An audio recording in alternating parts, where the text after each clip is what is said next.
Enjoy baseball coming up next. Diamondbacks Brewers.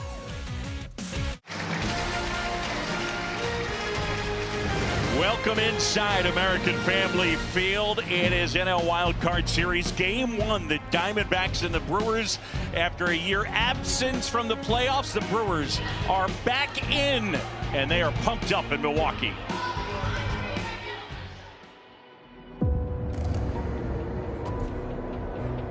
The time for improving is over. The time for proving has arrived. Because the future hangs by a thread. It's gone! The Diamondbacks and the Brewers are ready. 162 games have prepared them for this moment. There they go! Splash down! A moment with no before, only an after. Filled with promise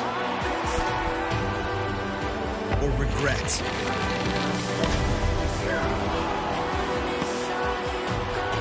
That moment is here. Now is all they got. Miss your shot. The rally towels are out. Roof is open. It is a gorgeous night for baseball. The Diamondbacks and the Brewers. It's Game 1 of this National League Wild Card Series. Let's take a look at the brackets in the National League. And then there were 6 as the Braves and Dodgers await the winners of the Phillies and Marlins. And our game here, the Brewers and the Diamondbacks. It is Game 1. Welcome inside the broadcast booth. John Shambi, Doug Glanville, Jesse Rogers will join us coming up. All right, one of the big news stories so far in these playoffs yesterday, Brandon Woodruff, the number 2 starter for the Milwaukee Brewers, ruled out for this series, possibly for the postseason. So, Dougie, their big 3 is now a big 2, and it is on Corbin Burnes and Freddie Peralta.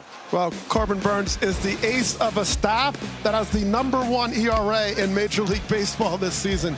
He can pitch, and Peralta, that 1-2 punch is just as formidable. They'll miss Woodruff, but they also have a great pitching staff that is extremely deep. And you look at the numbers, Burnes, the ERA, he won the Cy Young a couple years ago.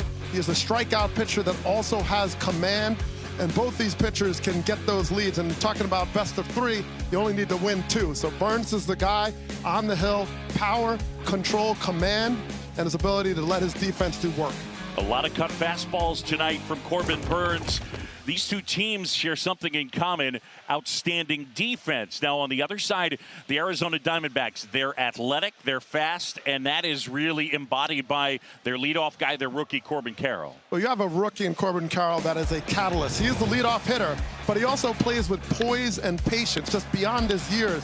And he had a historic season. Doubles, triples, home runs, and stolen bases in categories we've never seen before. He does it all. He can play defense. He's stolen over 50 bases, and he starts the engine for these Arizona Diamondbacks. It's one of the most impactful rookie seasons we've seen in the last 30 years by wins above replacement. The 4th most impactful. He does a little bit of everything, speed, defense, and power. Corbin Carroll, their leadoff man and right fielder. It's the Brewers and the Diamondbacks from American Family Field. It's 80 degrees in October here in Milwaukee. We'll have lineups and first pitch coming up. And there is Torey Lovullo, the manager of the Arizona Diamondbacks. Torey, 58 years old, his second postseason appearance. He came to the postseason his first year as manager. This is his 7th year. Let's take a look at the lineup that he has put together. The Arizona Diamondbacks finished 7th out of 15 teams in the National League in runs per game. They don't slug a ton. They got Carroll up top. Marte's a switch hitter. Pham very disciplined, and Walker certainly bears watching. Evan Longoria getting a start at third base, and that lineup will go up against Corbin Burnes. He's got nasty stuff, and especially against the lefties, he's going to throw that cutter in, Dougie. He has so many pitches, but he saves certain pitches for lefties and certain for righties. It's about command with him. He's walked more than he's used to in the history of his career, but he's also a dominant pitcher that has a Cy Young Award-winning season, and he gets to strikeouts. One of the other things to contemplate, for the most part of the last couple of years, his catcher has been Victor Caratini. He's caught 44 of Burnes' last 65 starts. Their everyday catcher is that young man, William Contreras, Wilson's younger brother, Contreras caught Burns his final 3 starts of the regular season, and Corbin Burns pitched very well. So we got a Corbin Palooza to start it off. Corbin Burns, Corbin Carroll, and we're ready to rock.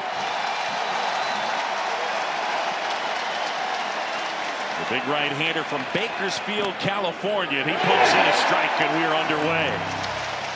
Mark Ripperger, our plate umpire.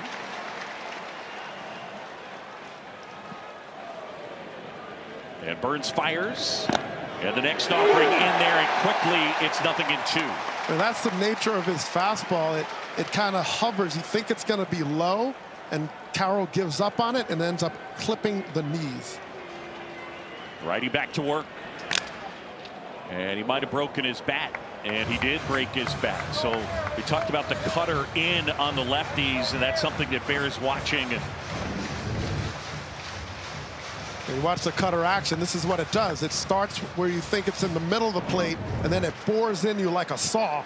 And then all of a sudden you find yourself jammed and defending yourself. And in that case, Carroll broke his bat. The lane changer, this young man at 23 years old, former first-round pick from the Seattle area. He put together an historic rookie campaign.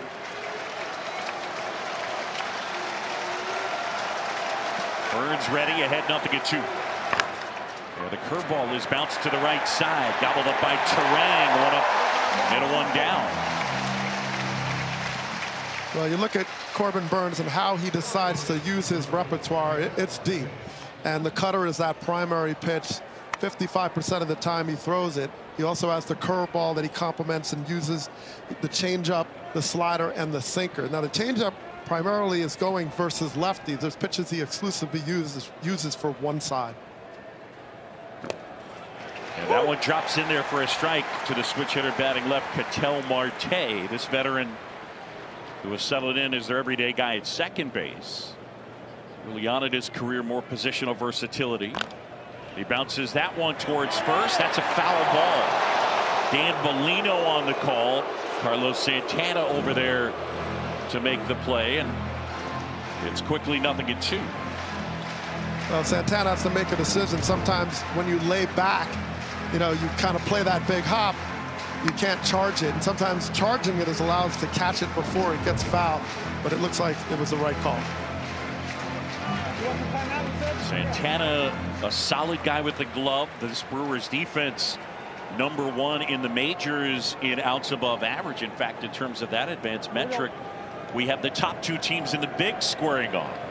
Milwaukee 1, Arizona #2. Here's the pitch. Just low. Burns starting to walk it off, thinking he had call strike 3. Well, there's a reason Milwaukee Brewers logo is a glove. I think it works very well right now. So not everybody can see that it's an MB and a glove. That's way high.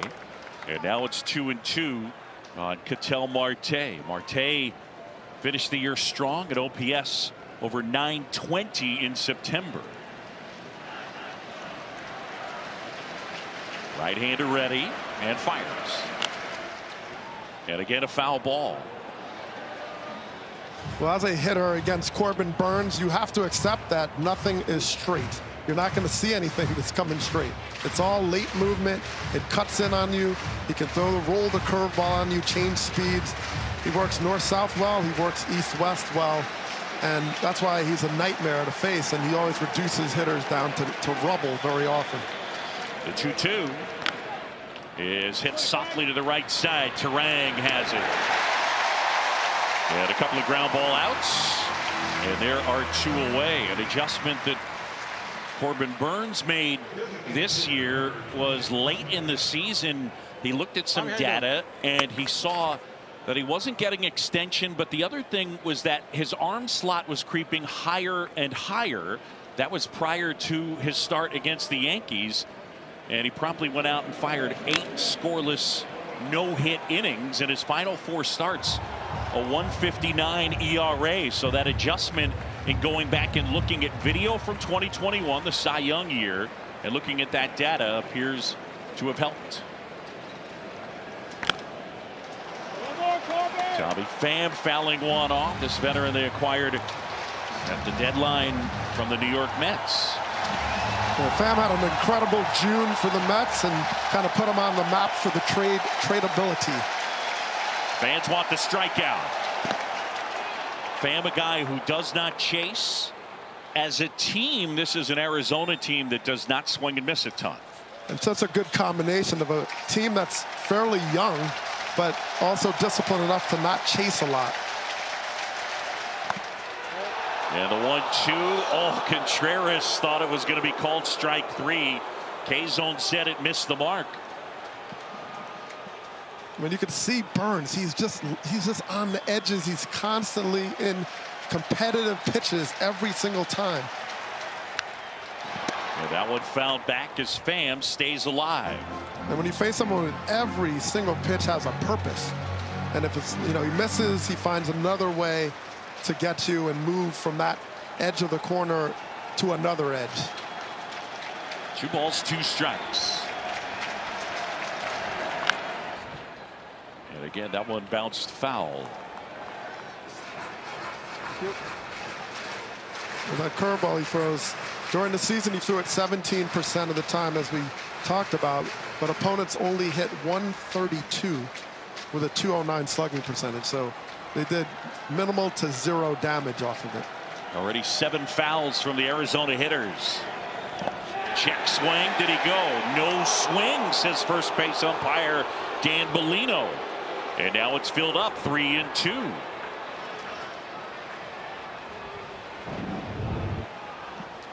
Well, Pham just has his way, he's just a quiet hitter. Bat stays flat, just kind of whips at it. And the right call was made. No swing. Pitch 8 coming to Tommy Pham. The 3-2. On the ground, Terang loves it. Season overall, he took over in May of 2015. Craig Counsell. And let's check out the lineup that he's put together for the Brewers. They finished 8th in the National League in runs per game. They don't hit a ton of homers. Their offense was bad early, finished strong. Yelich up top, then Contreras and Santana, plus Canna. Santana and Canna acquired at the deadline. Sal Frelick, their rookie center fielder, and this group will go up against Brandon Pfaadt, the right-hander. Part of this rotation did kind of the up-down between the minors, but he finished well. I mean, what a journey for him. He gets sent out in spring training, doesn't make the team, and then here he is starting game 1. So, you never know that trajectory, but he's made some improvements. First offering, Yelich is in for a strike. Christian Yelich put together a very solid year. 278, 34 doubles, 19 homers. See that OPS plus 24% above the big league average. And Yelich found some of his slug again. Not quite to the level that we saw when he won the MVP in 18 and finished runner-up in 19, but still really good.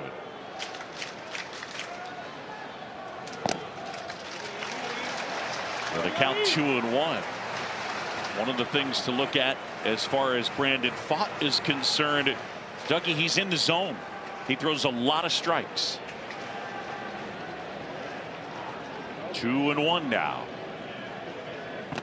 And he misses, and now it's 3 balls and a strike. Well, he's a pitcher. You're seeing the 4-seamer, and that is his primary, but he also throws a sweeper very often. That's his sort of out pitch. That's his plus pitch. That one on the inside corner called a strike by Mark Ripperger. K-Zone said it missed, and now it's 3-2. Well, very important that you have a young pitcher on the mound for the Diamondbacks to get him confident in this first at bat. Yelich slices one foul down the left side, scooping that one out of the mitt of Moreno. It'll stay 3-2. Christian Yelich at 31 years old.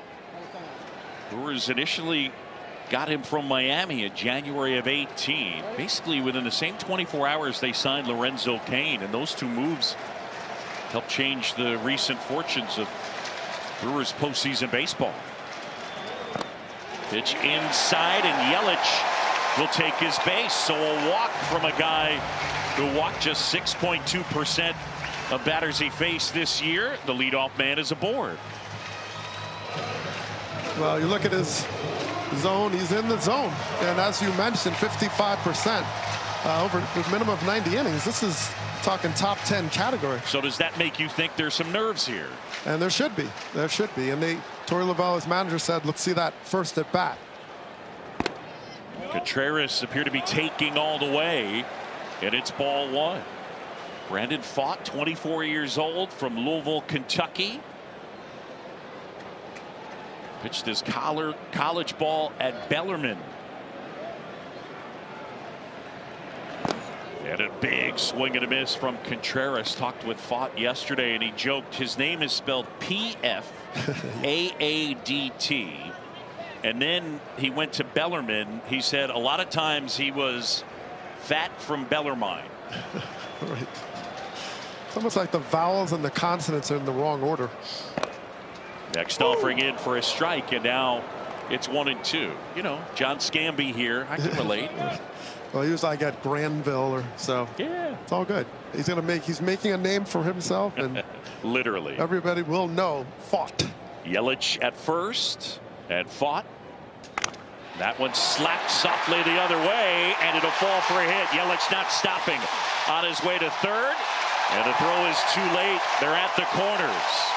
A little flare single to right field, and the Brewers are in business. Well, just trying to get established, and his big pitch is a sweeper, so he finally gets a chance to throw it, but he gets a little too much of the plate. But very good hitting by Contreras just to get a piece of it, and off the end he deadens it, and it just drops in with that spin. And good base running by Yelich, because off the bat you might think, okay, it might drift out to the right fielder. He knew where he was playing, and he was able to take that extra base. Did you see Contreras in September? He finished the year with an 18 straight game hit streak.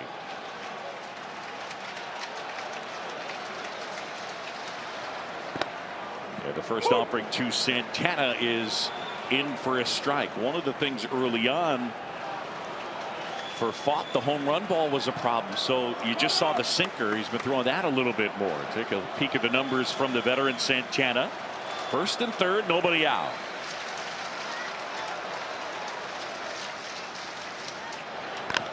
And hit on the ground and through the right side, base hit. Yelich in.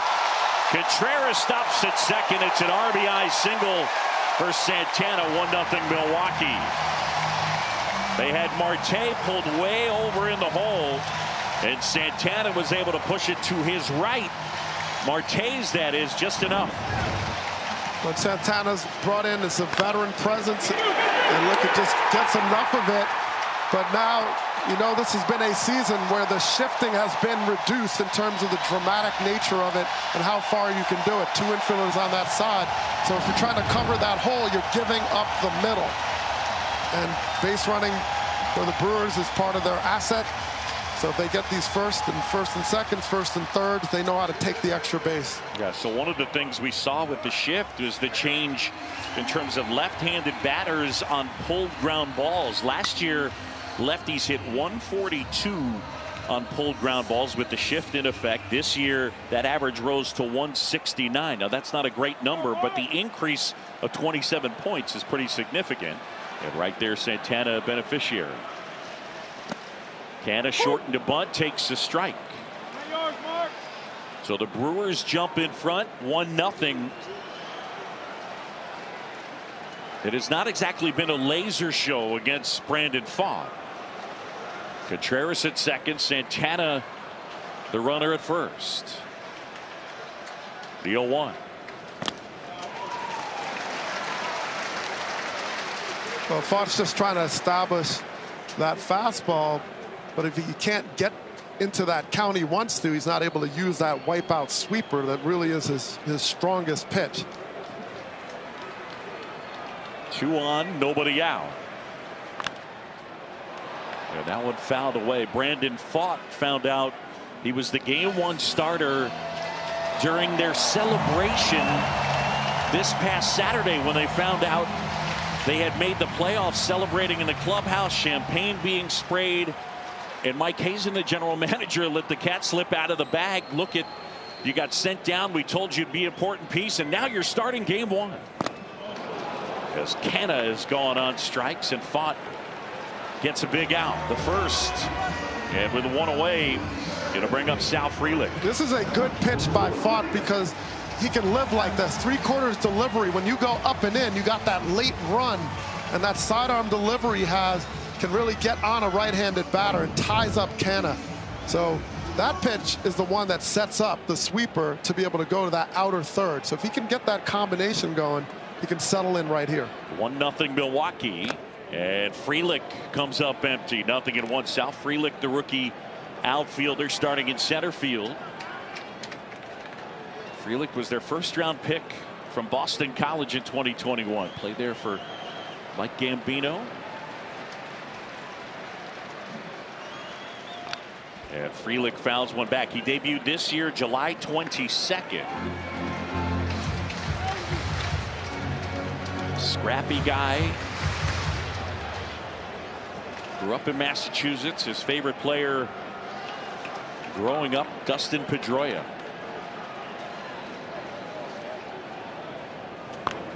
Popped foul, and Frelick jokingly said his freshman year of high school he was about 5'2", 120 pounds. So size-wise, he and Petey have, I'd say, a little something in common. Yeah. Sal's strong and he can play. Yeah, and I mean he's fearless on defense. I mean he'll jump on the wall, into the wall, whatever it takes. Here's 0-2. And a swing and a miss, and Fott with back-to-back strikeouts. And now there are 2 away. Well, I like how he's using elevation. This is where he can add this to the repertoire, going up in the zone with velocity and late movement and work in the corners. That's a great combination. And now you can open up the other options, other parts of the plate.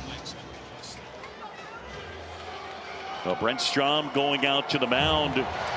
Interesting spot for it. It appeared the rookie had recovered from a bumpy start. And with 2 outs after 2 straight strikeouts, the veteran pitching coach goes out to the hill. They're about to go up against Willie Adames. Brewers lead 1-0.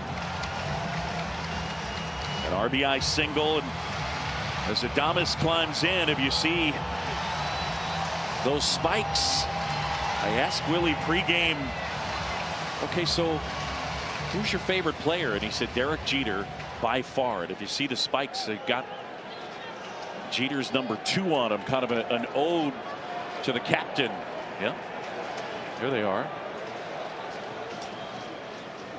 And a swing and a miss.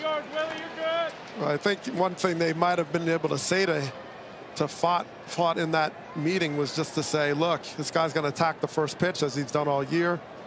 Fastballs play very well as long as you get the elevation against him. Contreras at second, Santana at first. And a swing and a miss, overpowered him right there.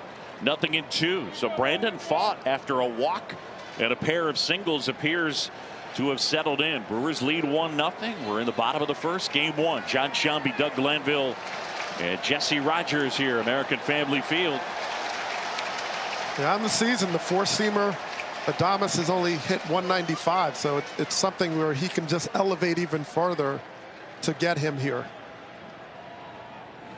Upstairs, that one out of the zone, and Adames laying off.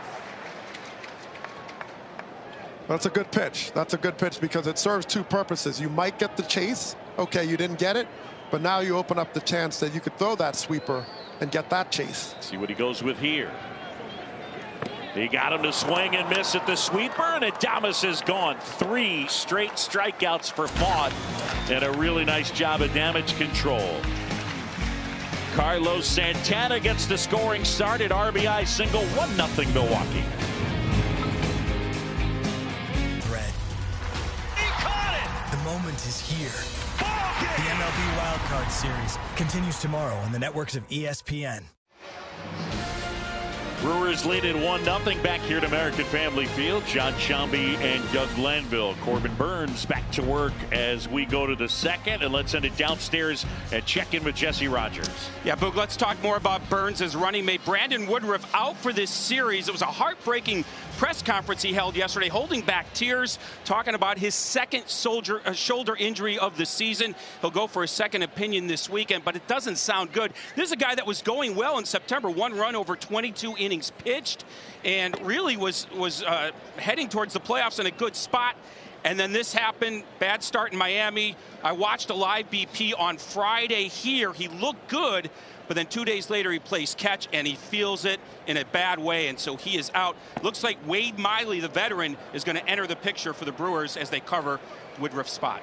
So they'll wait and see what they're going to do for Game 2. As of now, it's still for Craig Counsell. Peralta in Game 3, and tomorrow is up in the air. As that one misses to Christian Walker, and Burns has fallen behind 3-0. The injury for Woodruff, a right shoulder capsular injury. So he's out for this series and possibly the entire playoffs. Burns fires one through there, and now it's 3-1 on Walker. Walker with big power, 33 homers.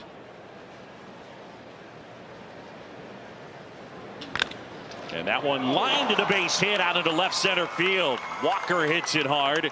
Yelich picks it up and fires it in. And here in the second, the Diamondbacks get the leadoff man aboard. Well, Burns had to come in the zone with some elevation, and even with elevation, he's got good movement. You can see the cut on the ball here as it going away from Walker, but he had to start it at his hip and let it come over the plate just to get that strike. And talk about strike, he struck that ball well off of Walker's bat, and he gets the D-backs to get it started. Yeah, that was laced 106.5 miles an hour. First offering is in for a strike to Gabriel Moreno. Gabby, as his teammates call him, came over with Gurriel in the Dalton Varsho trade from Toronto in December of last year. Elite defense he brings to the table. And that's in there. Now it's 0-2.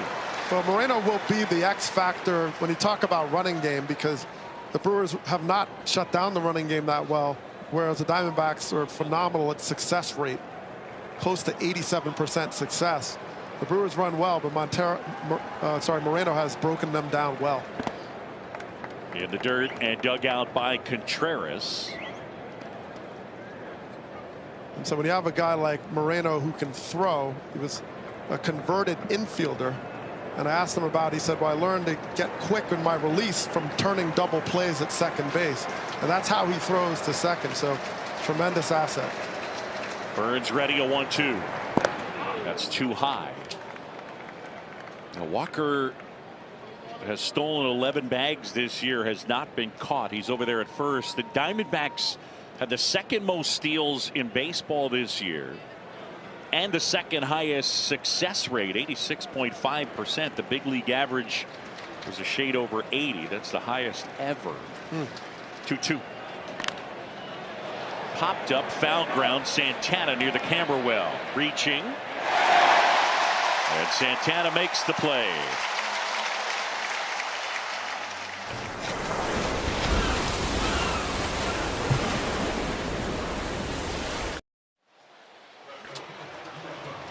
So a pop-out foul off the bat of Moreno, and here is Lourdes Gurriel Jr. Brewers lead 1-0. We're in the top of the second. It's Game 1 of this National League Wild Card series.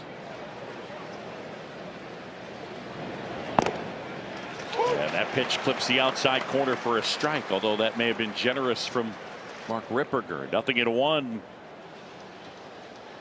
Gurriel put together a fine season this year. He was an all-star. Native of Cuba, his brother Yuli with the Marlins. That one fouled off his foot. And Dougie, I remember growing up and hearing about his dad. His dad, Lourdes Gurriel, was one of the all-time great hitters over in Cuba.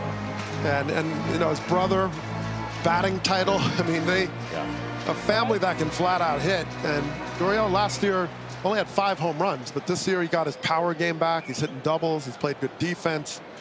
And you talk about the trade that brought him over with Moreno. I mean, that's lost Dalton Varsho, a tremendous prospect and a talent with Toronto, but they've gotten some great return here. 2 starters. The 0-2 is tapped foul. That one back towards the on-deck circle. But one thing, Gurriel this season has not fared that well against the cutter, so this in some way is not a great matchup for him. But he hits off speed really well, and if Burns tries to change it up a little bit, that's where Gurriel can get his hits. Runner goes, the pitch, swing and a miss, and no throw down to second as Walker stole that easily. Well, we talked to Walker yesterday, and he was saying, look, I'm not known for a base stealer at all, but this is what they've learned. With the new rules, they're getting a lot more momentum going forward because they know when to go. They have the patterns, and Dave McKay, one of their coaches, is excellent at finding tips and knowing when the guy's going to go home. So you don't have to be fast, you just have to pay attention. Yeah, Dave McKay, their first base coach, handles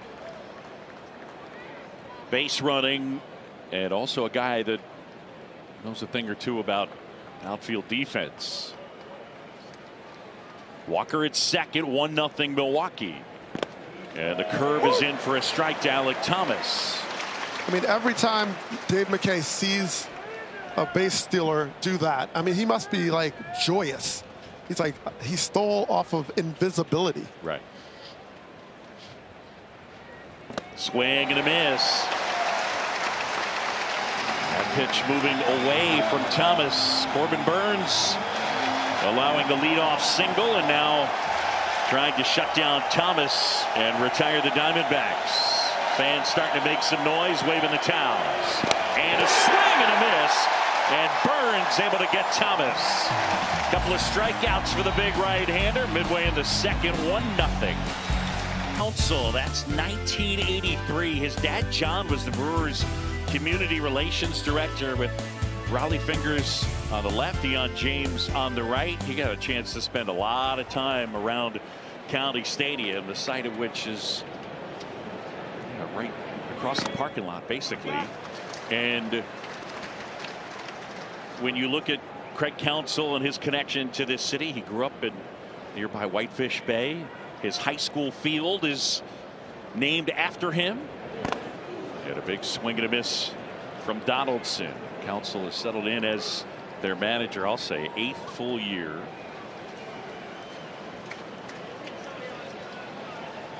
And they're in the playoffs for the 5th time in the last 6 years. Here's a 1-1 to Donaldson. I thought Craig Counsell was pretty straightforward about Josh Donaldson. They picked him up on the 31st of August, sent him to AAA, and then brought him up September 11th. He said, we hope he hits a homer, maybe gets a couple of walks. That's what he does. The 2-1. It's that on the ground. And then more specifically, he said he hits mistakes, and he hits mistakes in the air. So a 152 batting average on the year. Josh Donaldson this season has 25 total hits. 13 of them have gone over the fence. Line drive, and that's a base hit into center field. So a rare non-homer for Josh Donaldson as he leads off with a single. And folks, a reminder, customize your feed, get personalized stats and highlights, and enjoy free live streams with MLB app. Your home for postseason baseball. Download the MLB app and do it today. Well, Donaldson with 13 home runs out of 25 hits. He also had 5 doubles, so he had no rooms for singles. Just no space. That's an insult to him.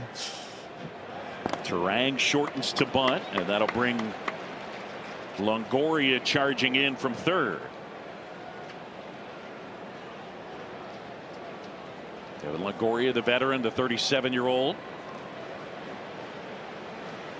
Terang can really run. Both these teams have a lot of speed. Yeah, that one bunted foul. And sometimes you get caught in between. You're trying to bunt. You're like, well, let me maybe make it possible to get a hit out of this or get on base. And then you start moving before you need to. So he swatted at that instead of just waiting for it and committing to the sacrifice. That's the tough part, but it's hard to do both. Ball to strike on Terang, their first-round pick in 2018. Fought delivers. Yeah, that's outside. Terang, a very good defender.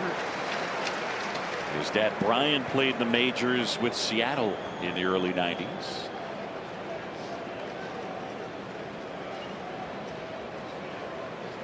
Just getting going, bottom of the second. The Brewers have a 1-0 lead on a Carlos Santana RBI single. That was in the first. The 2-1. Bunted back to the mound. Fought will go to first. Marte gets over. And the sacrifice executed. Well, you know, when you're runner on first, you have a little bit more room and margin for error to get it down. He made, fought, fielded the ball, and he only had one play. Donaldson can still run a little bit, so he gets it down and gives himself up for the runner in scoring position. And now it's Tyrone Taylor, the right fielder. John Shambi, Doug Glanville, Jesse Rogers, as Taylor swings and misses.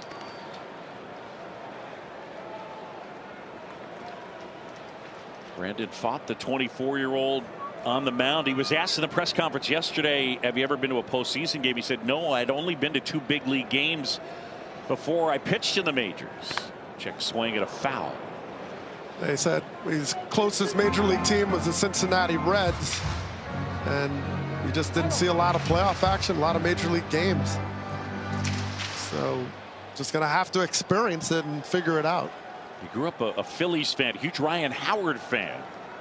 Saw Phillies Reds game, and then when he pitched in the Cape, that's drilled left field. That's way back on his way and gone.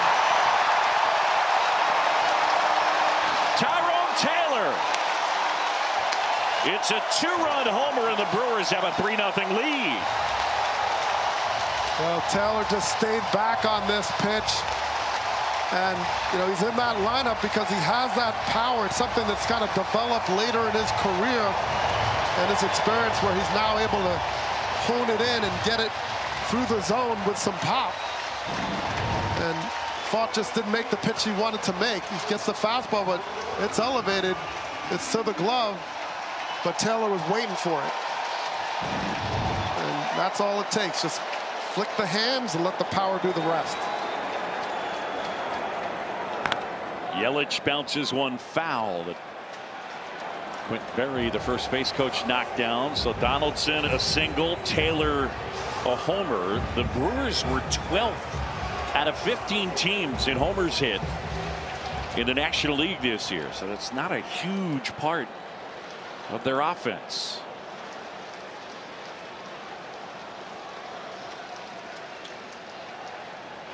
That one line and into right field, and that's a base hit.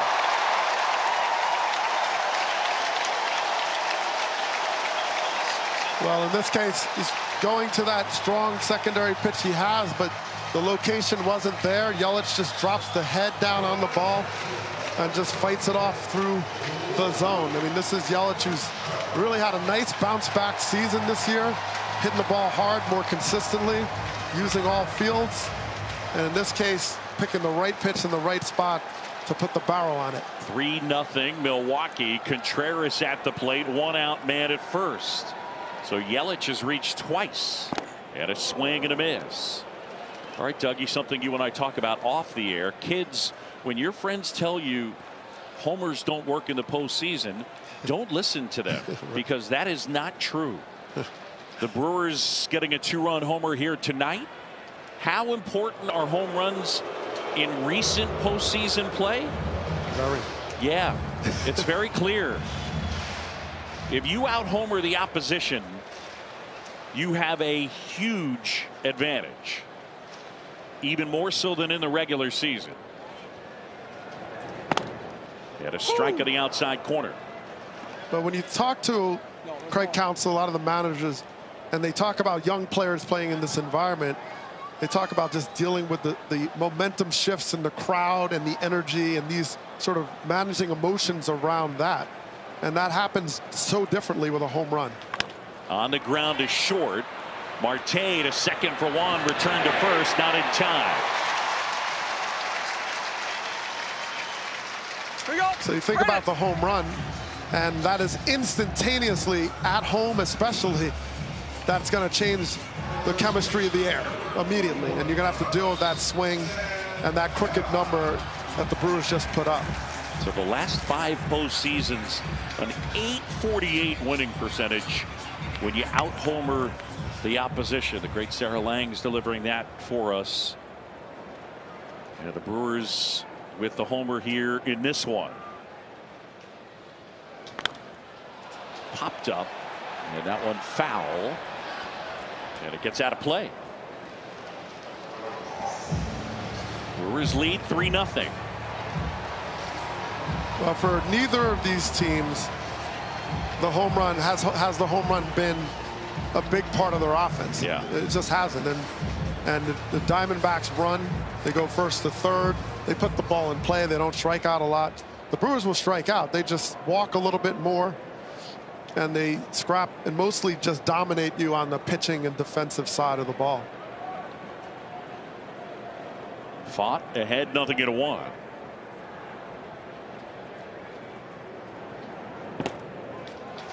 Yeah, so Brandon Pfaadt, I'm sure, is wishing he could have that one back.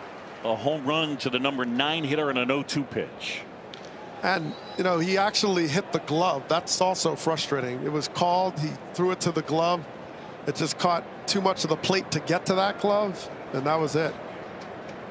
Right-hander 1-1. And now 2 balls and a strike.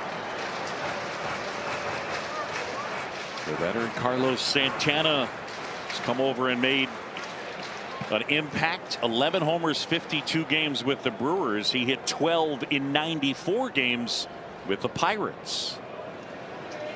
Brewers lead 3-0. And Santana's so known for his incredible discipline throughout his entire career. And I asked him yesterday, like, well, where do you get that from? He's like, divine. He said he can't even explain it. He's always had it. Go to first, and stepping back in is Contreras. Yeah, he's always had great patience. A little more aggressive this season. A switch hitter who came up as a catcher. Fly ball left field.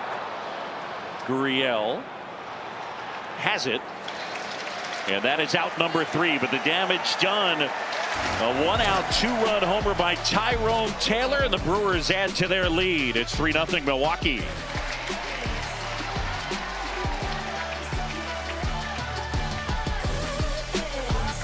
But they were able to get through it. And Torey Lovullo's team, the 9th team in history to make the playoffs and have a 9-game losing streak during the season. August 1st through the 11th, they lost 9 in a row. And here they are. Longoria at the plate, and he swings and misses. And, well, the other thing that blows you away about their history that they also did in historic fashion is 2 years ago they lost 110 games. Yeah. I mean, very few teams can say they turned into a playoff team within 2 years of losing 110. Houston Astros, you know, there's a few teams that come to mind, but that is amazing. That one hit foul. I asked Mike Hazen about it. I mean, he's known Torey Lovullo a long time. I said, what made you stick with him? I mean, Torey is very well respected. He said, I gave him a bad roster. We had injuries, and it was my fault. And no one would have been able to dig us out of that season. It just wasn't properly constructed, and Mike Hazen took all of the responsibility. Well, what they did learn from that, however, was some of the young players that they believed they could build on. Yeah, no doubt. You know, they got experience. They threw out these young guys, and now look at the fruits of it right here in front of us. 1-2 is in there. Longoria didn't like it. Burns gets the strikeout. That's his third, 3 in a row.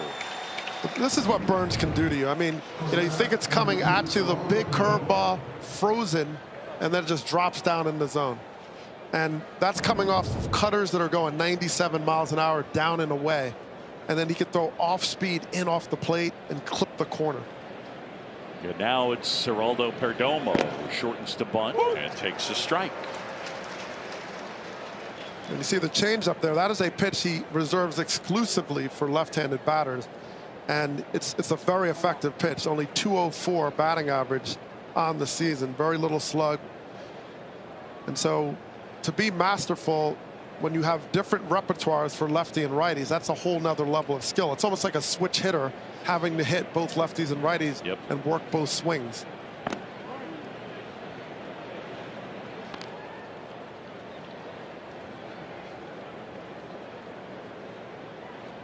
Perdomo, very good defender. The 1-1. And that one misses. Their opening day shortstop was Nick Ahmed, the 2-time Gold Glove Award winner. Eventually, they called up their top prospect in September, Jordan Lawler. He's on the postseason roster, and they made the move to DFA Nick Ahmed. And it was not easy for a guy who had made such an impact. He had been with the Diamondbacks since 2014, and it was emotional for Mike Hazen and Torey Lovello. A line drive and a base hit into right field by Perdomo. And with 1 out,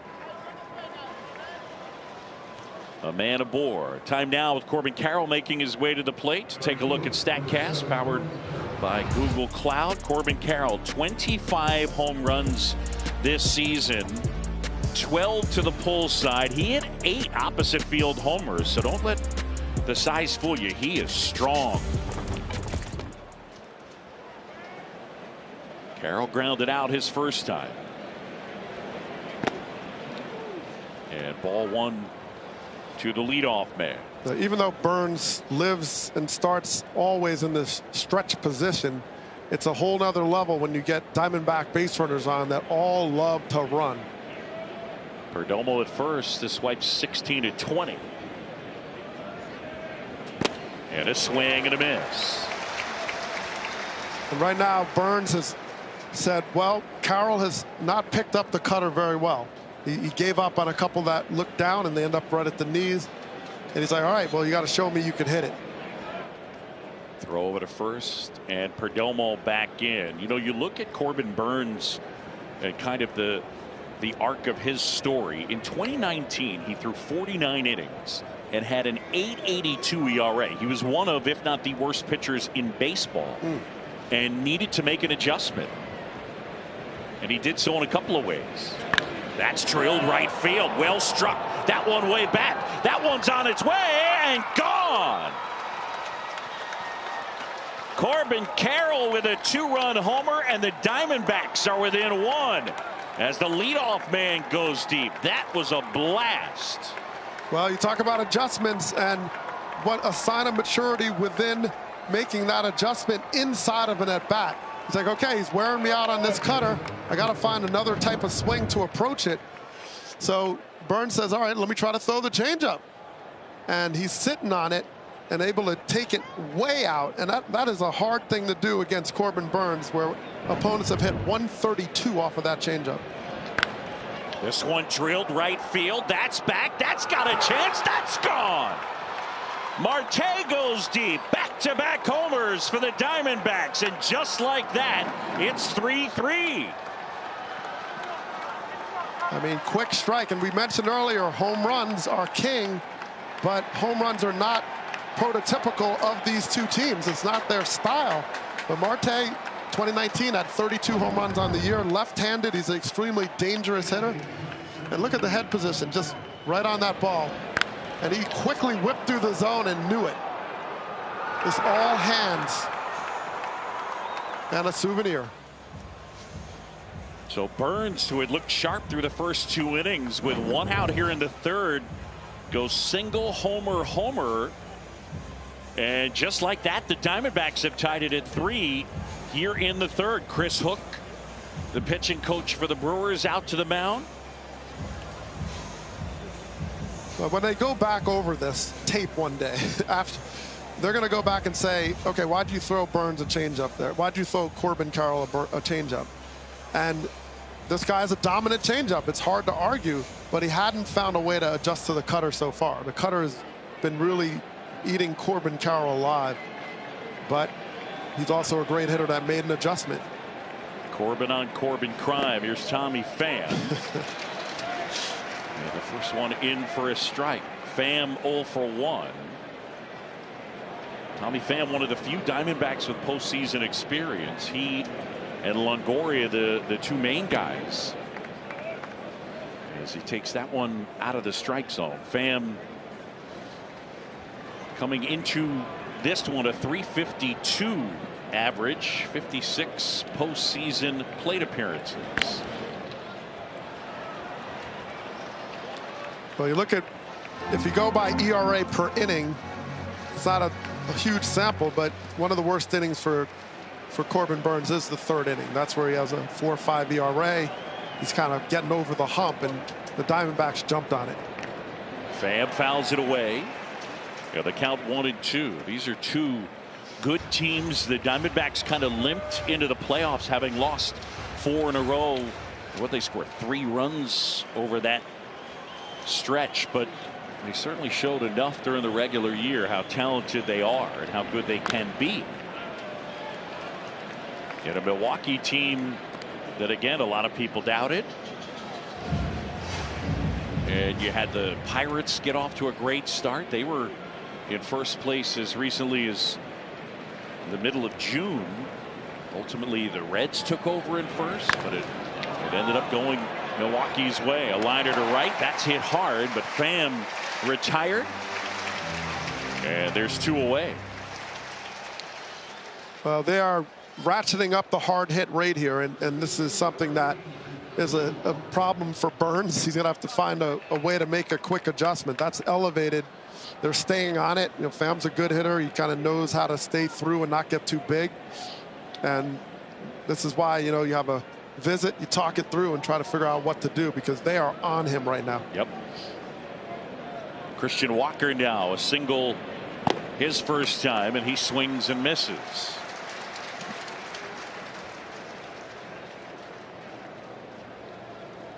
Burns faced the Diamondbacks twice.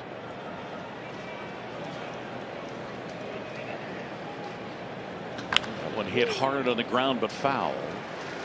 And the first time he faced Arizona out at Chase Field, the Diamondbacks were not aggressive. He fired 8 3-hit scoreless innings and was outstanding. But then the next time that he faced them here in Milwaukee, June 19th, 5 innings, 8 hits, and 7 runs, and they were much more aggressive. He said the approaches were diametrically opposed. That one fouled off of Contreras and back to the backstop. When we talked to him before yesterday, he said, I don't know, I got to see what they're going to try to do to me this time. You know, so there's a little learning curve within the game. Like, okay, maybe they're taking pitches, but now you're getting into that second time around. And then they had, all of a sudden now they're on the attack, and it's paid off very well for the Diamondbacks. 0-2 now, 2 outs, bases empty. Burns fires.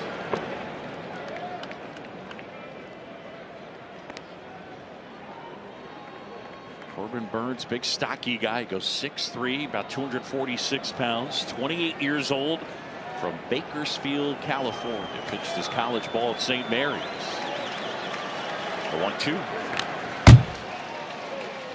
Walker right on that one. He was a 4th-round pick in 2016, was Corbin Burns. We mentioned that struggle in 2019. He ditched the 4-seamer, leaned on the cutter, and won the Cy Young in 21. That one inside, it almost hit Walker. And now 2-2. And sometimes that's what it takes. You just find a pitch, you find some pattern that you can turn into something favorable for how you can be successful.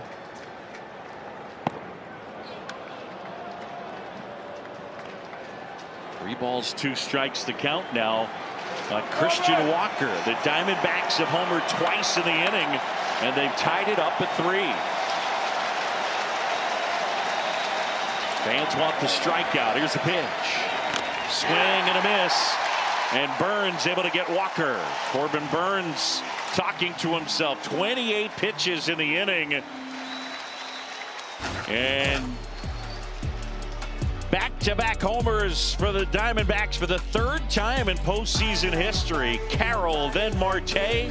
3-3 in the 3rd. He tied at 3 moments ago. Jesse Rogers caught up with Torey Lovullo.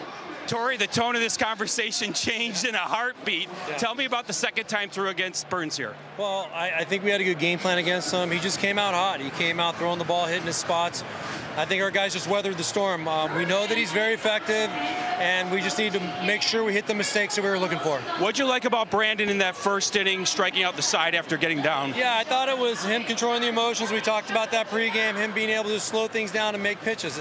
You know, when you see a young pitcher poised like he was, get out of that, you feel like he's on the right path. Maybe that 0-2 pitch, bury it a little bit in the second? Yeah, I think that was a big difference in the game, right? We got a good pitching plan. You definitely don't want to throw an 0-2 pitch in that area of the plate. Taylor did a good job, but we got to be better 0-2 for sure. Thanks, Torey. Thank you. Jesse Rogers and the skipper of the Diamondbacks, Torey Lovullo. Brandon fought. And a check swing, but he went too far, and Kenna down on strikes for the 2nd time. Well, when Fott gets to that sweeper, that's his wipeout pitch. That's the pitch he has to set up. And it lets everything become more effective. Once they're conscious of that, it opens up that fastball up and in. You can start to work other pitches, but that is his primary, that is his bread and butter.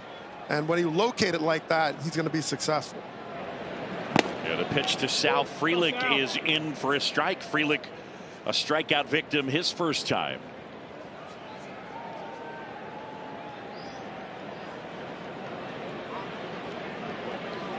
Here's 0-1. And that's in for a strike. It's 0-2. In his early career, Frelick has hit the ball very well to the opposite field. He gets a lot of hits the other way. You see the Diamondbacks infield shifting over a little bit. They're playing him to that direction.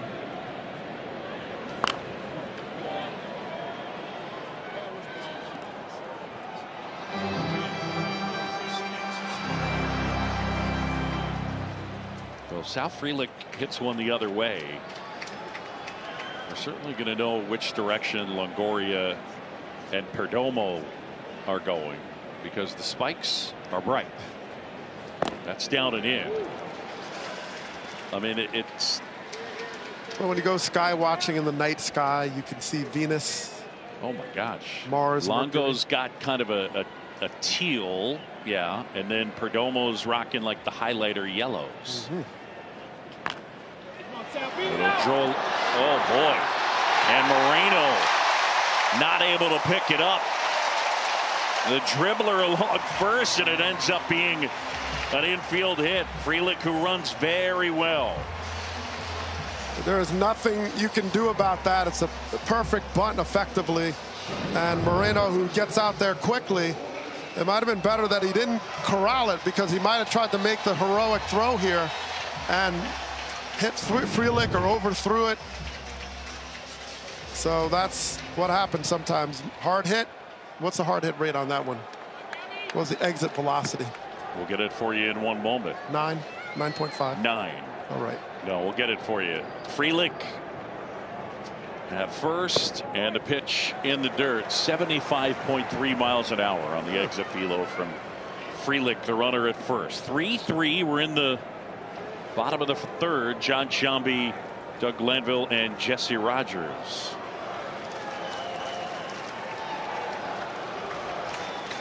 Adames here waiting a 1-0. And now the count is even.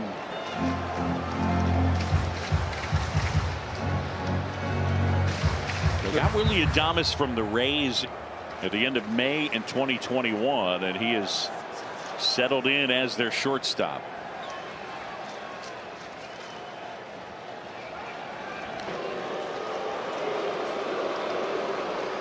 And Adames certainly one of their leaders. Frelick, a guy who can run. He was 7 for 7 swiping bags at the big league level. Well, Adames also has been a phenomenal defender. I mean, just off the charts. Yeah, only Dansby Swanson, the Cubs' outstanding shortstop, better in terms of outs above average at that position. What's impressive about Adames is how well he goes in any direction. You know, he can kind of go in the hole and throw. He can go up the middle. He charges balls well. Just had a complete defensive season.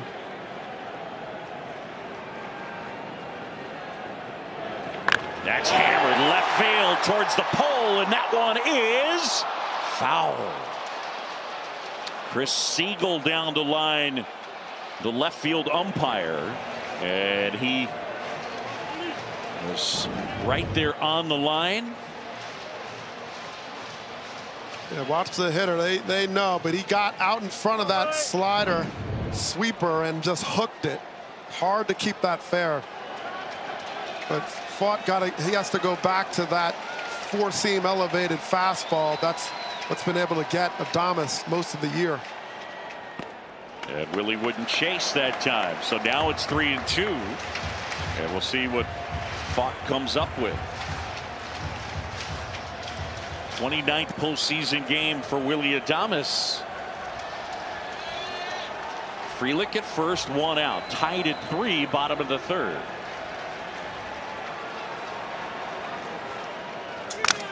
Line drive and a base hit out into left field. Frelick racing for 3rd. Hustling, and he dives in, and Adames on his heels into 2nd.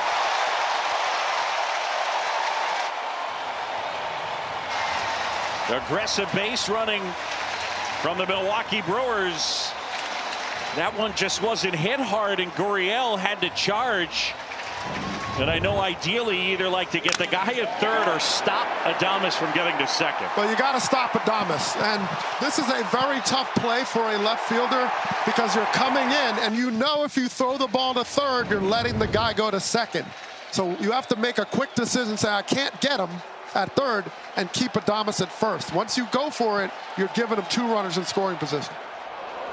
Donaldson swings and misses. They'll call it a double. The lefty Joe Manaply is up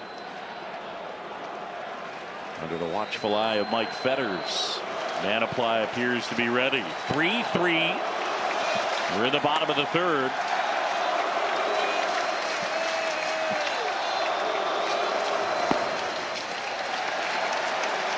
A ball and a strike on Donaldson, who laced a single to center his first time up. It is game 1 of this wild card series. Best of 3. And one of the newer Brewers at the plate. Swing and a miss. That one tied him up. Moving in on his hands. Well, the sinker is a pitch he hasn't had a lot of success this season. He started 10% of the time, but this is the pitch for this sequence. You got a right-handed batter. You're hoping he'll roll over and hit it to 3rd or strike out. And it's not a pitch that's been that effective for him, but he's using it well right here. Yeah, it's something he added upon his return from the minors. The sinker for Brandon Fought. 2nd and 3rd, 1 out. Outside with the sweeper. Fought has given up 7 hits, all of them with the hitter behind in the count and or with 2 strikes. Well, that's been his problem this year. Opponents have hit 370 off him, so he's not able to put people away in the way he needs to. That one inside. Donaldson able to lay off, and now it's 3-2.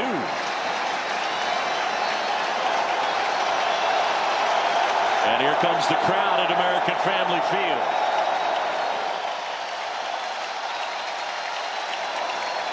Fought cupping his glove over the PitchCom device so we can hear it. The 3-2. And that one lifted in the air, shallow center field. Thomas charging in. He's got it. Frelick will bluff a tag as the throw comes in. And there are 2 outs.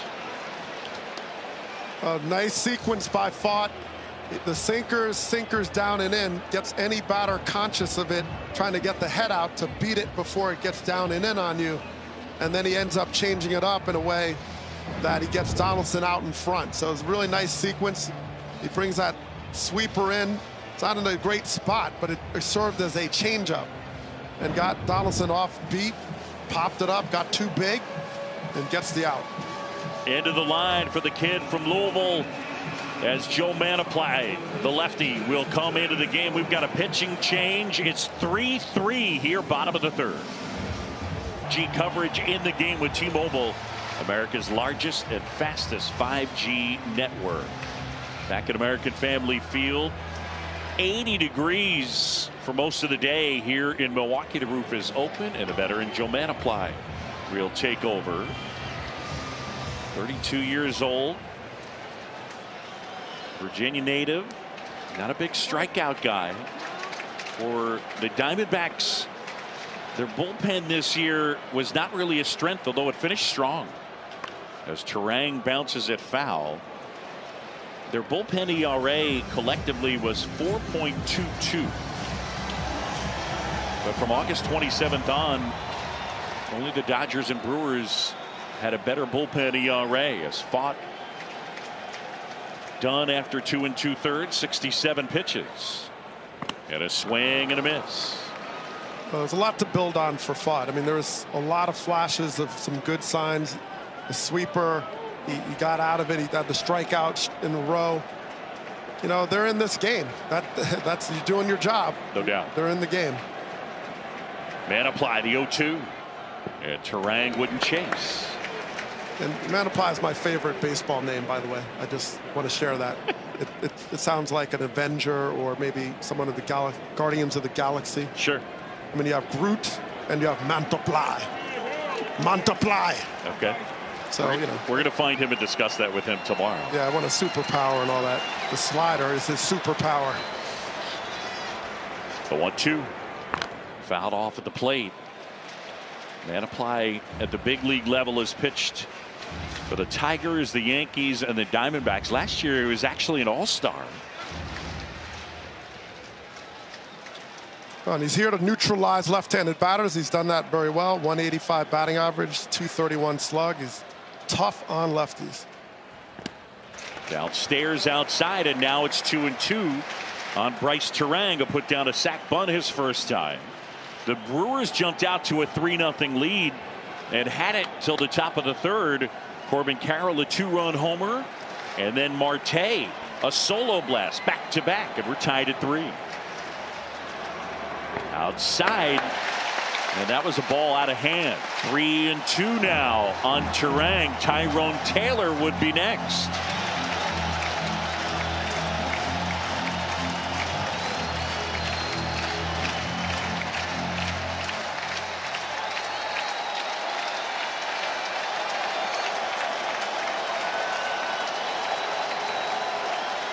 Mantiply fires, and that's too high, and it's ball 4. Well, that wasn't the plan for the D-backs, and you know, Turang has struggled this season offensively, but particularly against left-handed pitchers. But Mantiply could not throw strikes. He just could not get it in the zone. And he has a sinker, curveball, changeup, kind of the trifecta, and none of them he had command of in that sequence. Yeah, I don't think the walk to Turang was something Torey Lovullo was looking for in that spot. Brent Strom had started out of the dugout. He got right to the edge of the grass, and nobody saw him, at least initially. Mantiply was about to pitch, and then the third base umpire, Mike Estabrook, came in, waved his arms, and now the mound visit. I mean, it's so loud in here. I don't think they were just trying to get their communication clear. You know, if you're dealing with pitch calm and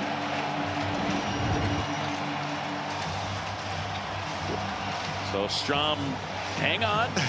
Do I have time? Don't touch the grass. Moonwalk back. Get off of my lawn. So Mantiply, after getting ahead of Turang 0-2, ends up walking him.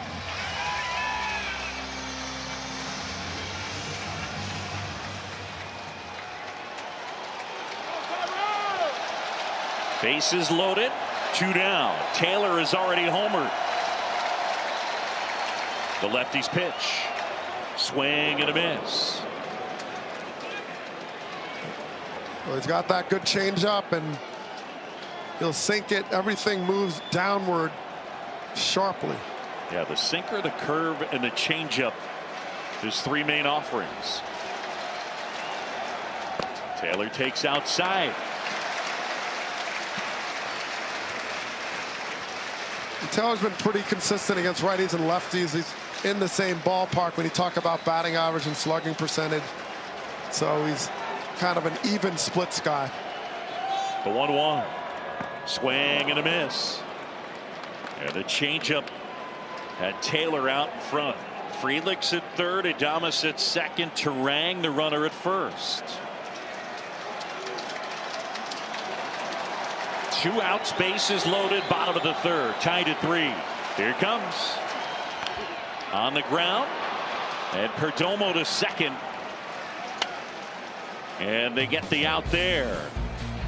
The Brewers do not score, they leave them loaded. 3-3 our score. Show me postseason baseball scores. Back here in Milwaukee, beautiful night. The roof is open at American Family Field. John Shelby, Doug Glanville, Jesse Rogers as we move to the 4th. And Corbin Burns delivers outside the strike zone, ball 1 to Gabriel Moreno. Moreno popped out foul to first his first time. The pitch and a swing and a miss. This kid looks to be one of the dynamic young defensive catchers in the game. A couple entered MLB this year. Patrick Bailey of the Giants, another. As Burns misses downstairs, but Moreno, you alluded to it, he can really throw, and he's put up a very good offensive year. You know, and he talks about how he looked to Miguel Cabrera for using the entire field, going the opposite field. Swing and a miss. So he's very calm at the plate, and he has those quick hands, will get on top of the ball and get his base hits to the opposite field. You know, he controls the bat. He takes his time out here, and he's got a lot of big hits this season for the Diamondbacks.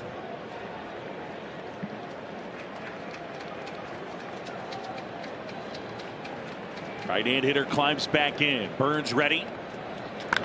Swing and a high fly ball. Well struck out towards left center field. That one on its way and gone over the bullpen. Moreno, a solo homer, and the Diamondbacks have the lead. It's 4-3. I mean, you talk about switching gears here. The D-backs are just on the assault here on any pitch that's not competitive. He's hanging these pitches right now, and Corbin Burns is. And Moreno just stays back. Look at this. The ball just didn't do anything. He got it up in the zone. It flattened out, and his head position is impeccable and gets under that ball with some serious launch angle. That was crushed. 4-3 Arizona with the lead, so they've come all the way back from a 3-0 deficit, and they're on top. Here's Gurriel. That's on the ground. Adames charges and throws out Gurriel, one away. Let's send it downstairs, and Jesse Rogers. Corbin, take us through this second time through against Burns. Looks like you guys are getting a little more hard contact. Yeah, you know, good pitcher, but I think we're swinging at good pitches and giving them some tough at-bats, you know, trying to get that pitch count up. So I'm curious about your home run ball. You'd only seen cutters and curveballs. Here comes a change. Were you expecting it? No, it was more of a reaction. You know, he'll throw all 3, and you know, just left that one a little bit over the middle. Was able to put a good swing on it. Appreciate it. Good luck. Thank you. Corbin Carroll, what a season he put together, and it started well for him in the postseason. A 2-run homer. Yeah, the Diamondbacks, a team that finished tied for 10th in homers hit in the National League. They've hit 3 homers tonight against the Brewers ace Corbin Burns, and lead at 4-3. Only 23 years old, Corbin Carroll. And you know, Dougie, when you look at wins above replacement on FanGraphs, F-WAR, the list Corbin Carroll had the 8th best season in the majors this year. Fastball misses outside. Contreras holding it there to frame it for Mark Ripperger, who wasn't buying. So now it's 2-2 on Alek Thomas, who's 0 for 1. Well, when you have Carroll get 30 doubles, 30 plus doubles, 10 triples, 25 home runs, and 50 plus stolen bases. That one in there, got him looking. And Thomas is gone 2 away. Folks, Play Ball is baseball's global youth initiative to highlight the fun and accessible ways to play our great game. To learn more, including how to find a league near you, go to playball.org and follow at Playball on Twitter, Facebook, and Instagram.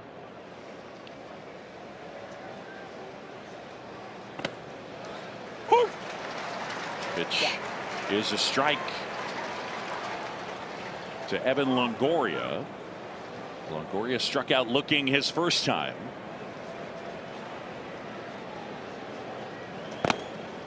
Guy who came up as a pup with the Diamondbacks, 3 times an All-Star, Gold Glove winner, moved on to the Giants, and now in his first season with the Diamondbacks. As he fouls one away. His stat line interesting this year. He's all of a sudden turned into kind of an all or nothing guy. A career high strikeout rate of almost 31%, but the hard hit rate is really high. So he's looking to be a guy that can do damage for them. Yeah, I mean, he's still, you know, when he pulls the ball, he does damage. He still has that. He had a great June, so there's a lot he's offering still. Tapped off the end of the bat and foul.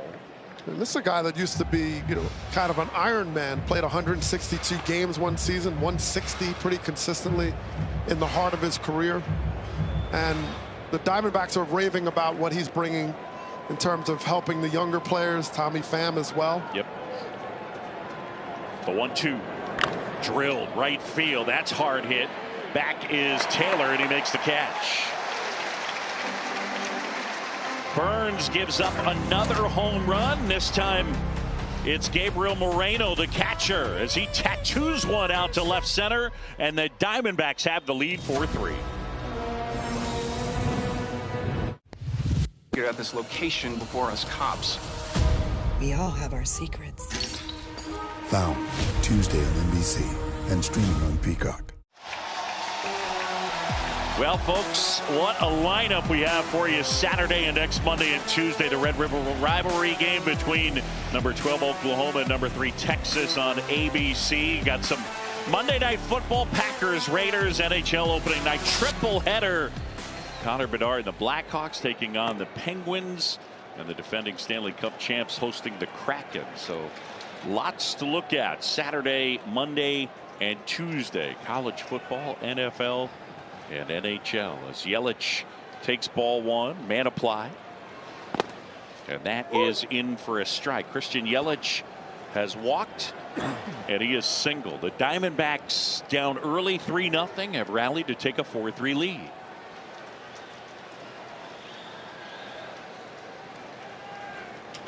That one taps softly right side, charging Marte, shovels with the glove, and they get Yelich. Joe. One up, one down. The batter will be William Contreras. Torey Lovello out of the dugout. And we're going to have a pitching change. They had Miguel Castro up, and that's who it'll be. The read thin, hard-throwing right-hander, he tried to say. Skipper takes the baseball, and the change on the mound. Selection of authentic jerseys, caps, t-shirts, and more, and root on your favorite team at MLBshop.com. Miguel Castro, 6'7", 201 pounds. A right-hander takes over, a 4.31 ERA, and a strikeout rate just about major league average. 1 out, bases empty, 4-3 Diamondbacks. The pitch. Contreras pushes one foul off to the right, 0-1.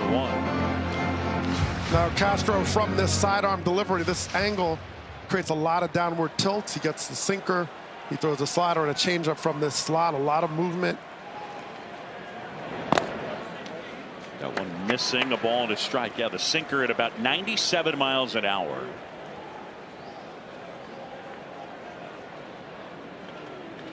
And ended the regular season 14 straight scoreless appearances. I mentioned August 27th on the Diamondbacks bullpen, 2.42 the ERA in 130 innings. Overall, it was not a strength. Down the stretch, the pen was. That's in for a strike, and it's 2-2.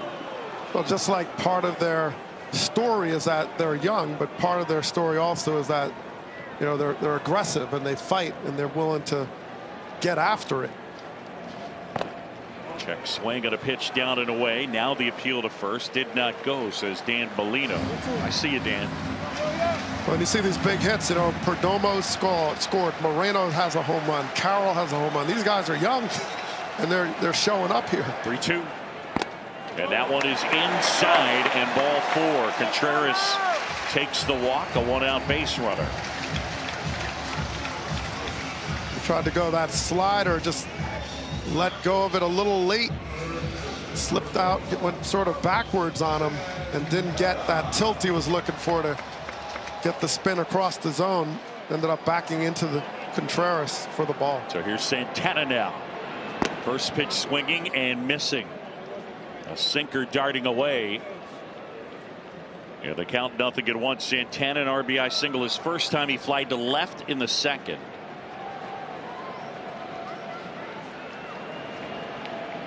Acquired at the trade deadline. He brings his manager Craig Counsell coffee every day.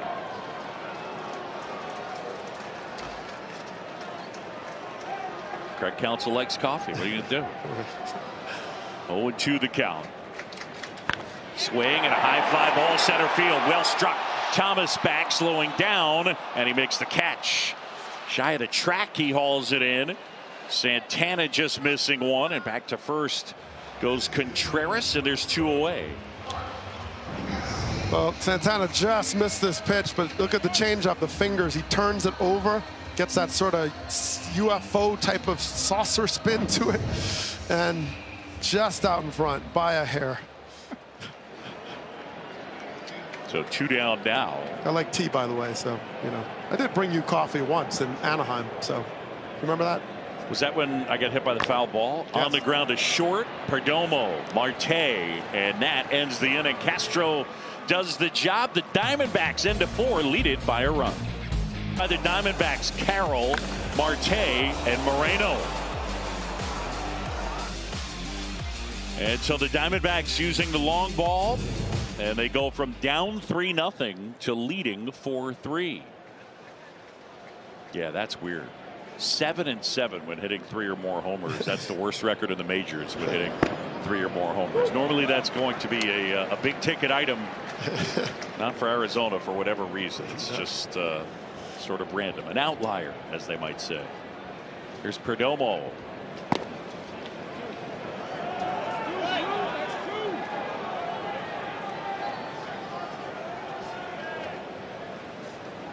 Geraldo Perdomo, good defender, settled in as their guy at shortstop. Mentioned they did call up their top prospect Jordan Lawler, hoping he might give him some help at least against lefties. He's a right-handed hitter, super athletic, profiles to be a big-time player, only 21 years old. The 2-1, and that's through there for a strike. Burns painting the edge with that last cutter. I mean, the Diamondbacks have so many elite defenders or are in progress of elite defenders, and they just don't lose anywhere on the defensive side.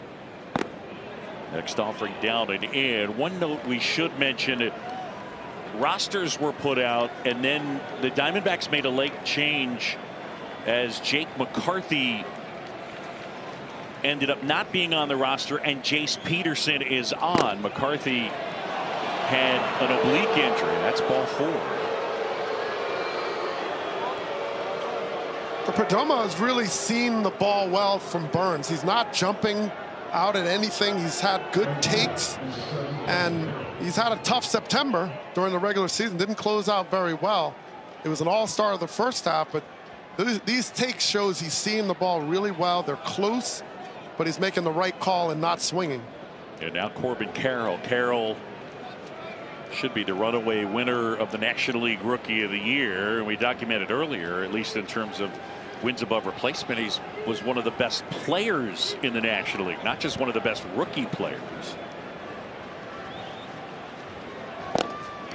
Check swing, he went too far, and it's a strike, 0-1. I asked Mike Hazen, what did you enjoy about watching this team? And the first thing he said is watching Corbin Carroll live up to the hype. Mike Hazen, their general manager.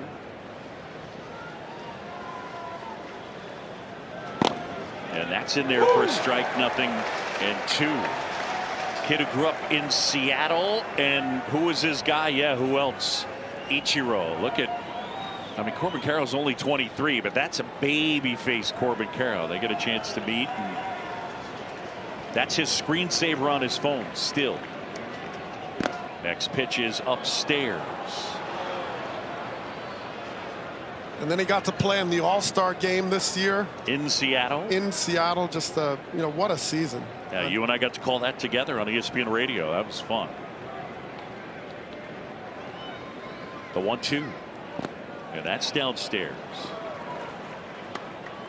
Well, you heard him when he talked to Jesse about trying to get his pitch count up. He's talking about Corbin Burnes, who can be so laser precise, and then he forces you to swing at pitches on the edge, and then you start jumping early and getting weak contact and getting quick at bats. They're not letting him do that right now.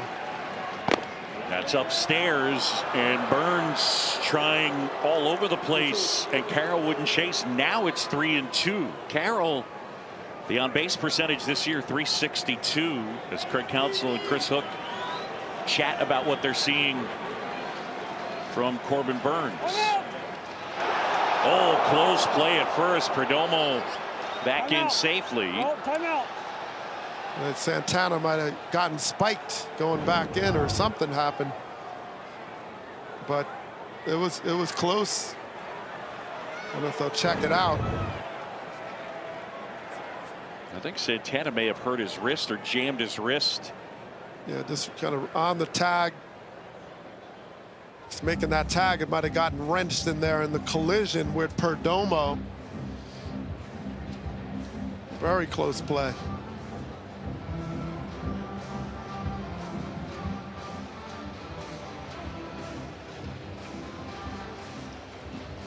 Trainer out there along with Craig Counsell.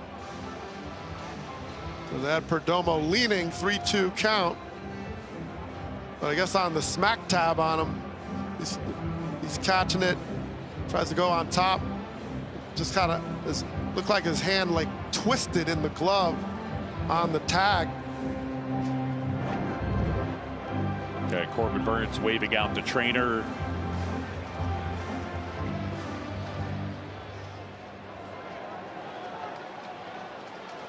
They're all trying to figure out.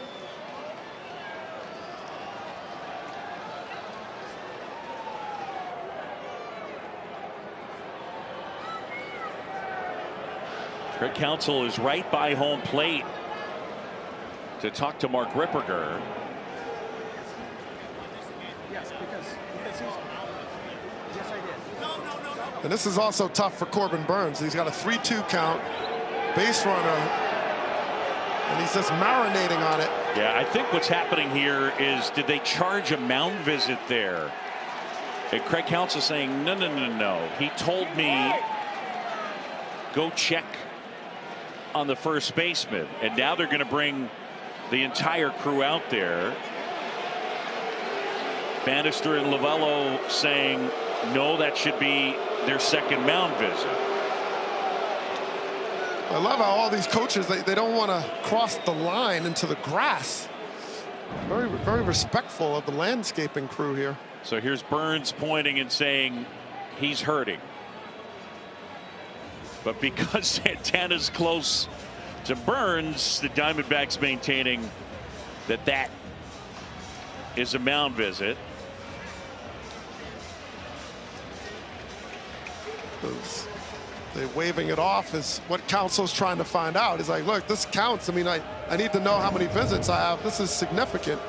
And he was checking before he walked out there to make sure it was cool. I'm checking on this player. And he should not be charged with a mound visit for going to check on an injury.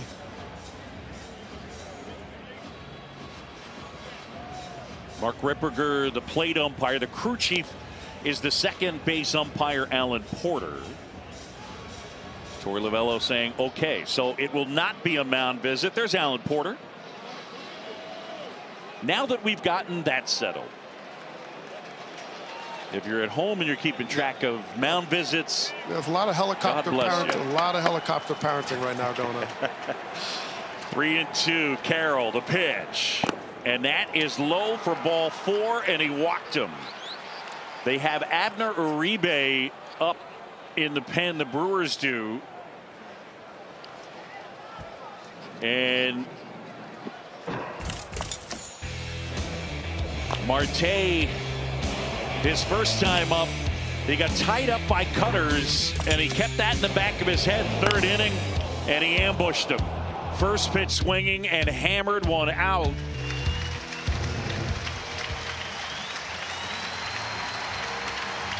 And they don't want to take a chance again against Marte, so a change is coming. So Uribe coming in. The night is over for Corbin Burns. Luzardo and Wheeler matching zeros on ESPN till the bottom of the 3rd inning when Alec Boehm breaks the ice.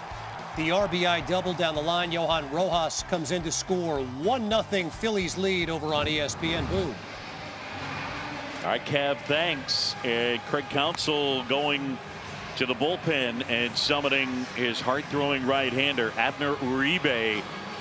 30 2/3 innings, a strikeout rate north of 30%. The big league average is about 23%. A 1.76 ERA.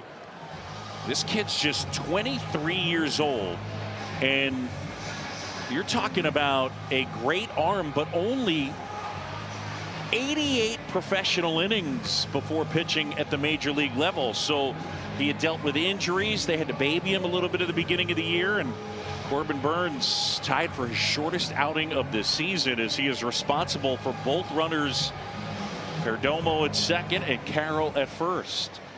So the Diamondbacks have knocked out the Brewers ace. Yeah, Burns wasn't that sharp, but the Diamondbacks deserve a lot of credit. They took a lot of close pitches and worked those counts. There's Uribe down. And that one dribbled foul. And 0-1. After Uribe, native of the Dominican Republic, he debuted July 8th. Walks can be a problem for him. Here's 0-1. Tap softly back to the mound. Uribe will pick it up and throw to first just in time. It effectively acts as a sacrifice bunt. Uribe has a power sinker, and he uses it about 60% of the time, at least over the course of the regular season. He has a slider as well. Not a lot of four-seamers. So you're going to get those top action. You see the two-seam action. He rolls over it, which a lot of hitters will do when you're a little bit out in front of the sinker. And Uribe fielded his position really well. With that velocity, threw an accurate throw to first base. And the pitch. There's a strike to Tommy Pham. The infield is in for Craig Counsell. That last pitch at 100 miles an hour. Donaldson, Adames, Turang, Santana right on the edge of the grass. Second and third. And that's fouled away. Craig Counsell in our pregame meeting had a line where he said one of the main parts of the postseason is you got to put relievers in and they got to do the job. That's what the playoffs are about. That's it. I mean, even with these great starting pitchers, they're only going to go 5 innings, 6 innings maybe. 0-2, check swing, appeal to first, didn't go. Well, that's what makes teams, Atlanta, Dodgers, a lot of injuries in their rotation. As we watch Pham here, did he go? No, he did not. You watch the Dodgers, they have a lot of injuries in the rotation, but they're going to be in it because of their bullpens. The 1-2 is high. That one at 101, and now it's 2 balls and 2 strikes. I mean, it's something I think you'd even say it in the regular season. You're going to have to put relievers in, and they have to do the job. I mean, that's just baseball in 2023. A lot of relievers. Next offering fouled straight back by Pham. And so it's like getting someone hot in your bullpen, but you rely on a chain, almost like a water line of bullpen members to get it done. And if one of them, they're off, that's where things start to ripple. So they need everybody in sync, doing their job, put in the right position to succeed and execute. 2-2. Swing and a foul tip into the mitt of Contreras. It's a strikeout. That was a great job by Uribe and Contreras in that sequencing, because you're throwing a 100-mile-an-hour sinker, and they figured out when they sped him up enough to get him to be out in front of a well-located slider. And it was a good job to get that on the outer third, and Pham had already opened up because he's looking for that power, and it wasn't there. Second and third, not out of the woods yet. Dangerous hitter up in Walker. And a fastball misses off the inside edge. K-Zone said it was a strike. Walker, a single and a strikeout. How about this guy? Back-to-back 30-homer seasons. He's turned into the top defensive first baseman, arguably, in the game. And they got Christian Walker off of waivers from the Reds in March of 2017. Pretty amazing. Well, I asked him about, like, what is his motivation. He's seen a lot, D-backs history, 110 losses. And he said, look, I don't play out of revenge or proving people wrong. I try to have a positive approach. You know, it's like I was with other teams, they let me go, and here I was able to develop, and he just got better and better and better with time and age. And now he's got power to all field. He's a great defender. You know, he's doing a lot of things well, and he's in the heart of the playoffs right now to cap it off. We're in the fifth. The Diamondbacks threatening. There are 2 outs. Arizona down early 3-0. They now lead it 4-3. Uribe outside. It's a good thought to make sure you keep him on the slider, curveballs. He hasn't hit much for average off those pitches. He is a very good sinker ball hitter. 324 with a 456 slug this year on sinkers. He's pretty good matchup him for Walker. Uribe. And he walks him. So now the bases are loaded. And Chris Hook will head out to the mound.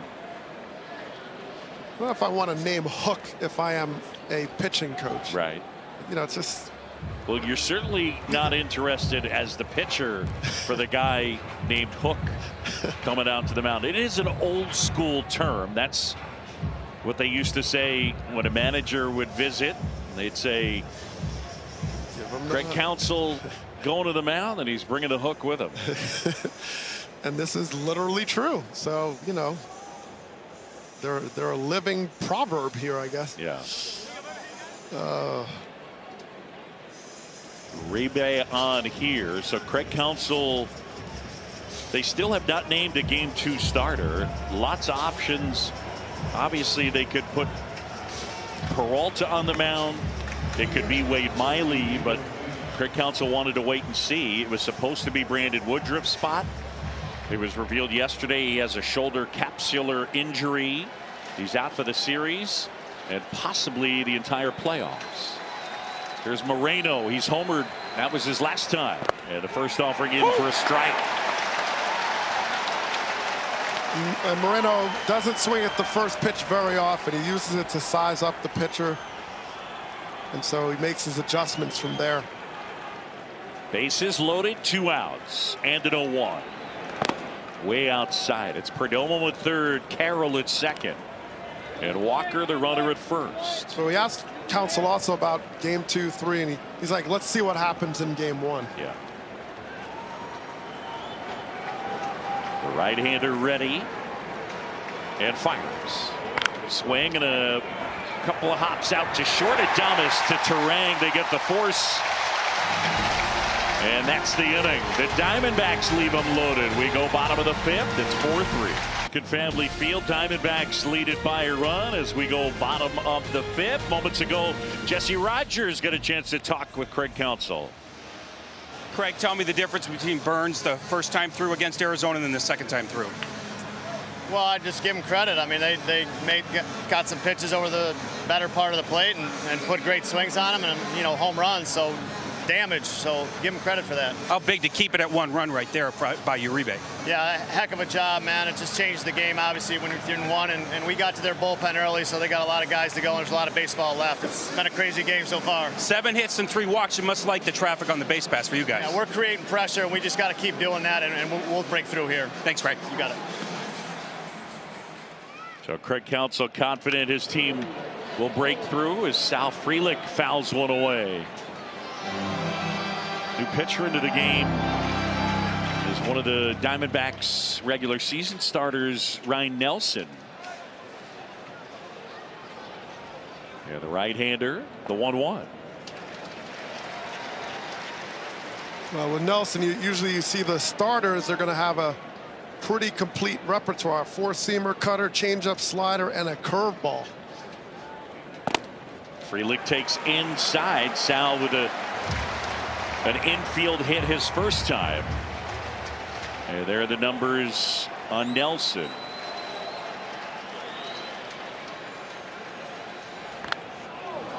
Frelick fouls one back.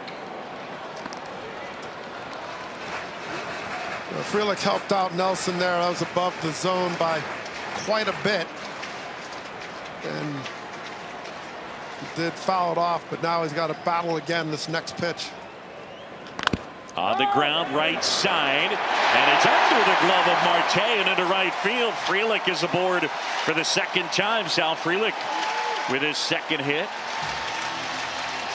Well, they said Frelick just plays with a lot of energy. He's completely fearless in the defensive side of the ball as well.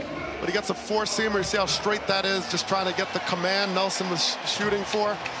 And Marte gets there, but when he slides, he goes over the ball.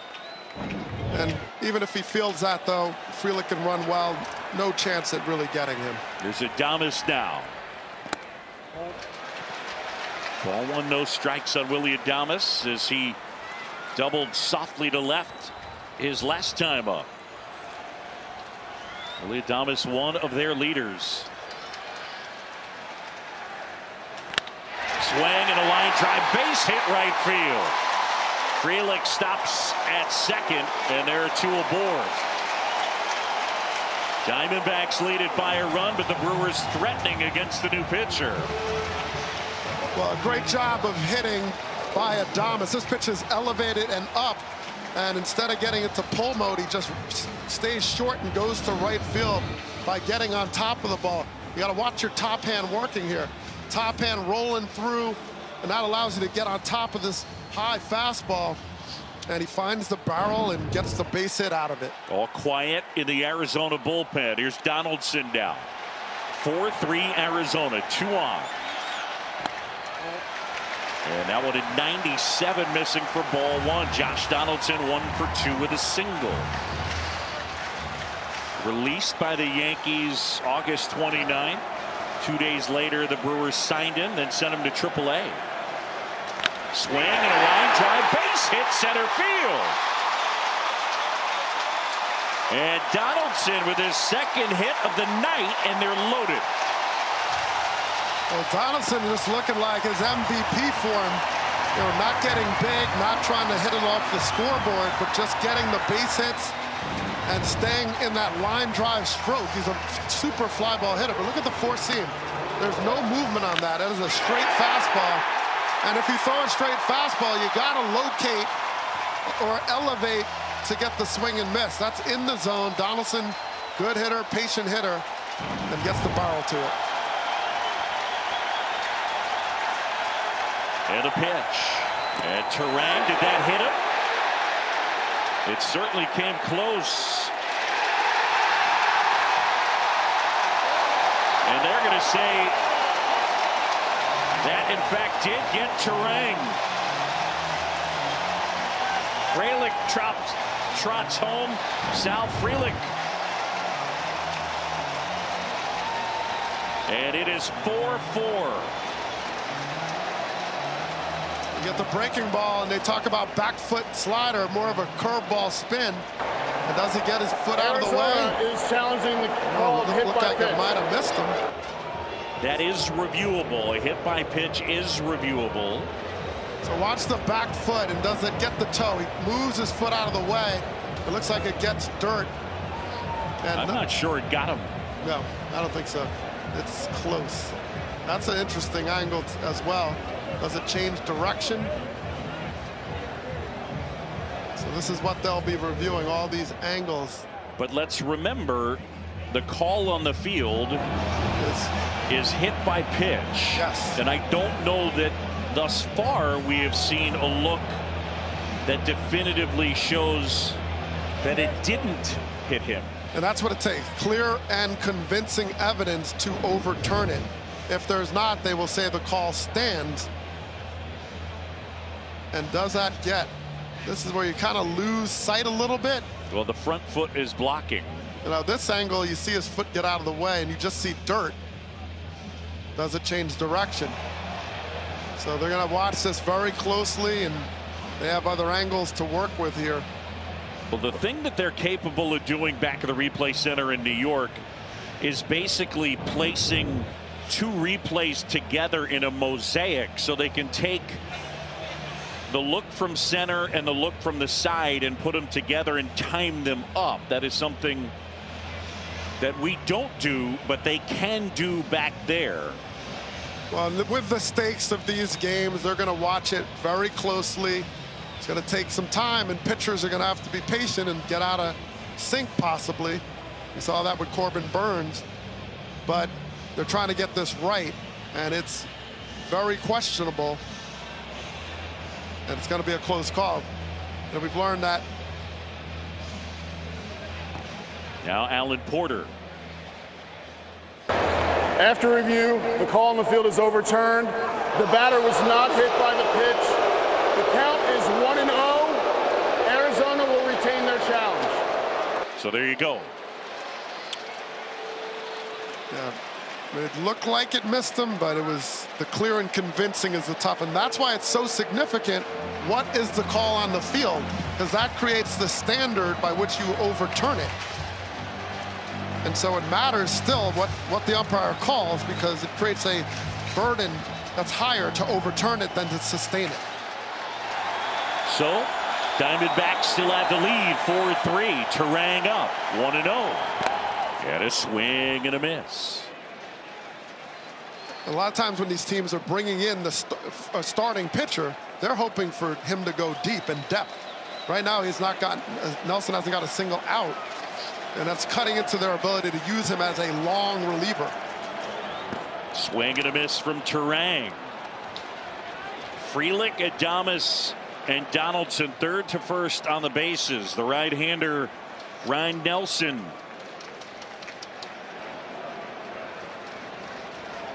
Nelson from Henderson, Nevada, a second-round pick by the Diamondbacks just in 2019 out of University of Oregon.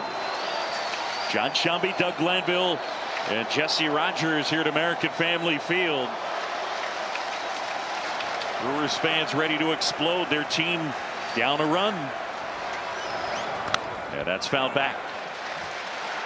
And Nelson's got very good velocity. We see the 98 miles an hour. There's not a lot of movement on that four-seamer, that fastball. It's over the top, so he has to be precise. And it seemed like he'd have more success if he gets some elevation up there, because that ball's got some hair on it. Turang swings and misses, struck him out. A huge strikeout for Ryan Nelson. This is a better location for Nelson because he gets it a little bit more on the upper side. So you see the four-seam. Look at that perfect spin, but he gets the elevation and he swings under it. So those four-seamers, the advantage, you get the velocity, but you also lose the movement. And that's the trade-off when you're trying to get something that you can blow by the hitter. Another pitching change. Ryan Thompson coming in. So Torey Lovullo going to the bullpen again. At Simply Safe, the Phillies get to Jesus Luzardo again. Bryson Stott to center field. JT Realmuto scores. Jazz Chisholm comes up throwing, gets Nick Castellanos at the plate. But Stott would advance to second on the throw. Next batter, Christian Pache. Single, Stott home. Zach Wheeler has been stout. Bottom 4, 3-0 Phils on ESPN. All right, Kev. And here, Torey Lovullo going to the bullpen one more time. It's the 5th pitcher he's used, including the starter. Ryan Thompson, a 3.82 ERA in 31 games. And this right-hander, Dougie, I think in his fantasy, he would have him pitching in the 7th with them up and then hand it over to Ginkel and hand it over to Sewald. But here he is in a spot trying to protect a 4-3 advantage. Bases loaded, 1 out, and Thompson into a huge spot. Well, Lovullo's trying to play the I just need 27 outs, and I'm just every out he's weighing the matchups, and he's going to go through a lot of pitchers tonight. Taylor, and he takes a strike. He gets a chance to hit with the bases loaded again. He's hit a 2-run homer, and then his next time up wrapped into a fielder's choice to end the 3rd. Frelick at 3rd, Adames at 2nd, Donaldson at 1st, 1 out. Diamondbacks up. And that one is whacked foul, pushed off to the right and out of play. Well, Thompson has a big sinker, and you see the delivery. He starts off closed, and he steps even further closed, almost into the third base dugout. Creates a very difficult sight path for right-handed batters, and he gets some good sink on it, and he's shooting for that chance to get the double play if he doesn't get the strikeout. That one inside. Thompson, the former Tampa Bay Ray, he was released by the Rays in the middle of August. And with Arizona, 13 regular season appearances and 0.69 ERA. 1-2, bases loaded, 1 out. Outside as that one floats off the edge. And now 2-2 on Taylor. He's got a great slider. Thompson has 0.97 batting average this year. And so the sinker slider, you can see he's keeping the ball down pretty well in the sinker. And the pitch. Downstairs. And now there's no place to put Tyrone Taylor. 3 balls, 2 strikes, and they rise to their feet at American Family Field. A beautiful night temperature now in the mid-70s. The roof is open. They've got the yellow rally towels out. All loaded up. Brewers down a run. Line drive. Oh, what a catch! Longoria to second. It's a double play. Oh, my goodness. Evan Longoria saves the day with a lunging grab, and they turn it into 2 outs. A brilliant defensive play, and the Diamondbacks still lead it. Back here at American Family Field, and the new pitcher, Elvis Peguero, will take over. We go to the 6th. A 1-run game, and the right-hander fires in a strike. The Brewers with a very good bullpen. Peguero a 3.38 earned run average. And Milwaukee in the second half a 2.52 ERA. And ultimately they had the second best bullpen ERA in the majors.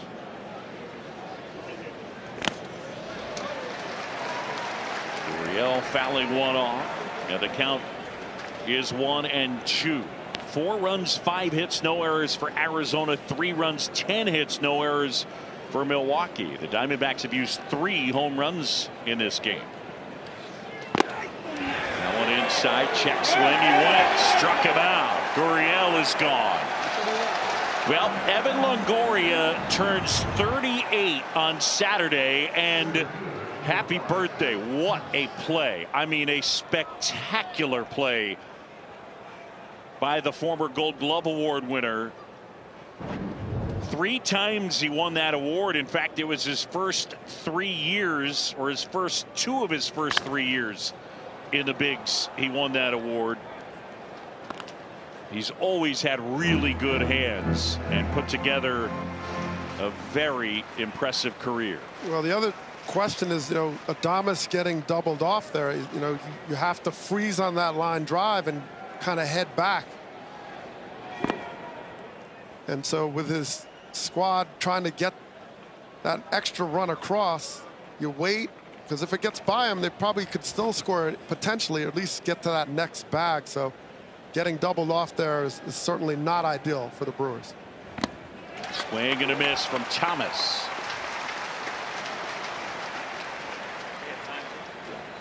Now, Peguero has a slider and a sinker. Those are the 2 pitches.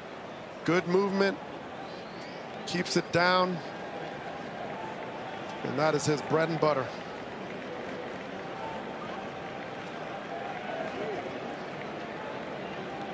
Right-hander ready. Thomas waits. Alec Thomas 0 for 2 in this one. Thomas, a kid who grew up around baseball. 2nd-round pick at a high school in Chicago in 2018. His dad was the head of strength and conditioning for the Chicago White Sox, so he was around the White Sox clubhouse a lot as a kid. Big bouncer taken in by Terang. And there are 2 outs. And here comes the veteran Evan Longoria. What a spectacular play by Longoria. 37 years old. Longo, remember that dramatic home run that he hit to put the Rays into the playoffs? And a guy with the most postseason experience on this team.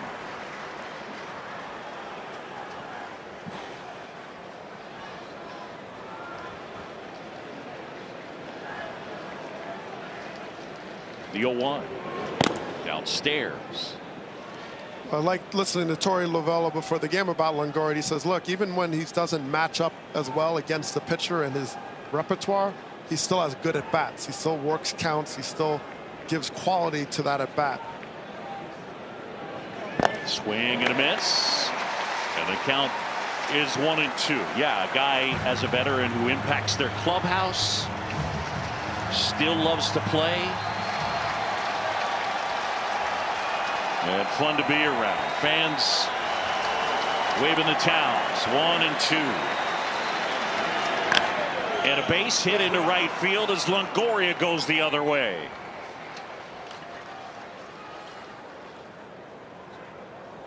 Just a great adjustment there. He swings over a slider, and then all of a sudden he just says, okay, get my foot down, and then just go with the barrel. Just simplified. Just stay based and stay still and not have any leg kick, and just put the foot back and just use the barrel to go through the zone. That was a huge adjustment. After the first pitch, he swung over it. Craig Counsell making the point to the pen. Perdomo scheduled, had the lefty ESPN2. Marlins Phillies cap tonight, 8 Eastern, 5 Pacific on ESPN. Every game also available on ESPN Radio and the ESPN app. And the lefty Hobie Milner is on. Really good season for this southpaw. 182 ERA at 64 1/3. And Milner pitches college ball at the University of Texas. Last year frequently used for Craig Counsell, a 3.76 ERA, but a sub-2. And a guy that Craig Counsell's been able to count on now for a couple of seasons. He's pitched at the big league level for the Phillies, the Rays, the Angels, and now the Brewers. Craig Counsell having to make moves. Both these managers busy pointing to the bullpen. A lot of pointing. Here's Geraldo Perdomo. 4-3 Arizona as Milner delivers a strike. Diamondbacks were down early 3-0, and they got 3 homers to take the lead. Well, Milner will feature that curveball. That's been his most frequently thrown pitch of the season, but he sinks the ball. Throw that four-seamer changeup, but the motion is what's tough. The timing. He starts close, he jumps at you. Out softly, Milner gobbles it up on the grass, slings to first. And Perdomo is out. We'll go to the bottom of the sixth, 4-3.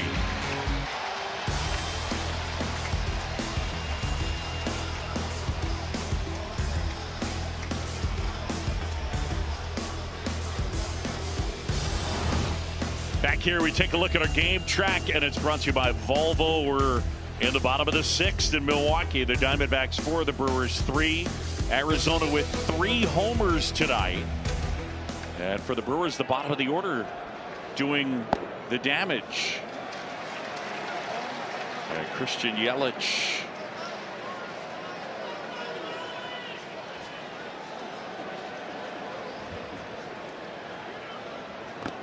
Yelich fouls it into the mitt of the catcher Moreno. 1-1. Christian Yelich joking the other day that basically since April they've been calling themselves the Brewers have average Joes.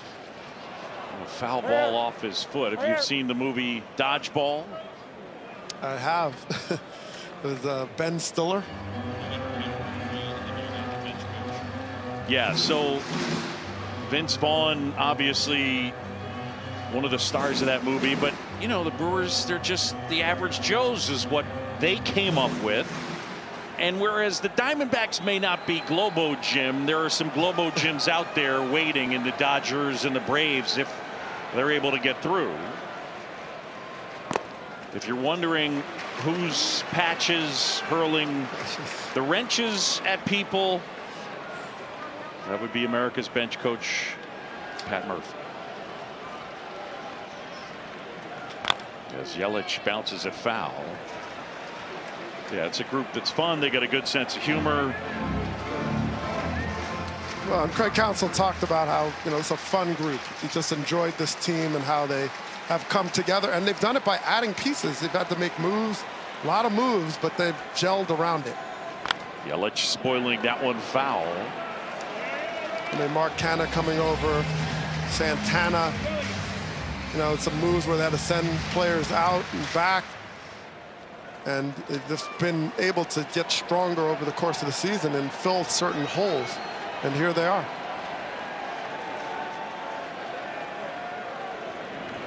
Outside, and now it's filled up on Yelich. Top of the order, Yelich, Contreras, and Santana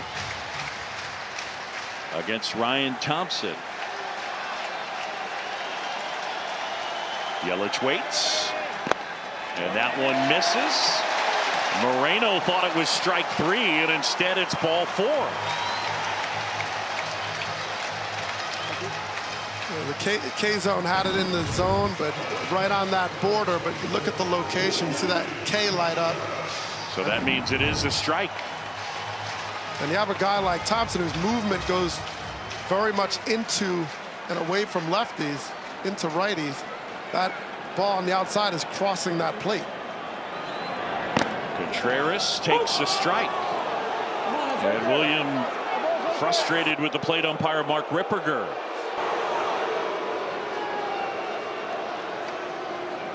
He's got to be careful as their catcher. You don't want to get on the bad side of the umpire, and you're trying to get calls for your own pitcher. Dribbled is short, cutting across Longoria, bobbles. Now a throw back. Oh, and he got the left hand in. Marte saying, no, I got him. Yelich went past the base and then tried a little swim move. And the call at second was safe.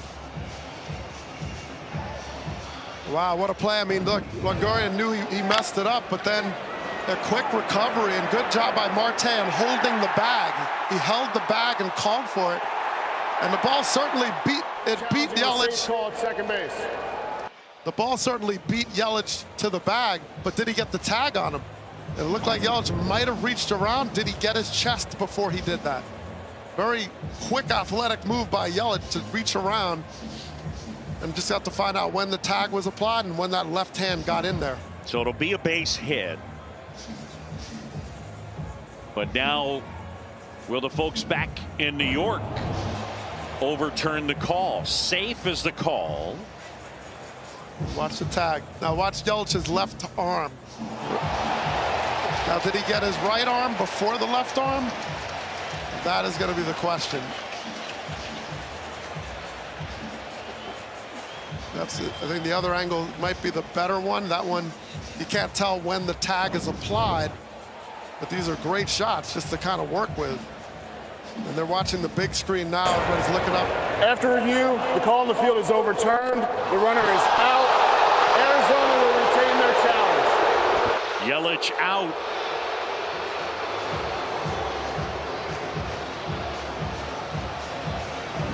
Well, that's the turn of events. I mean, watch the tag here.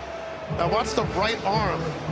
He gets him there before Yelich gets the left hand around. That's what they've concluded. And how important in a great position. Just tough to tell with two arms involved. He's looking up. Time called by Santana. Either time or he was complaining that Thompson had not engaged. Gotta make eye contact. Come on now. So Santana here. And the switch hitter takes low. Carlos Santana, you see him wear that number 41. That's an ode to one of his heroes, Victor Martinez. When he was in the minor leagues, he would watch Victor Martinez, eventually got to work with him a little bit. That guy was an amazing switch hitter. There's a strike on the outside corner. Was he ever. Well, right now, the base running and inability to kind of chain it together is hurting the Brewers right now. 11 hits and 3 runs.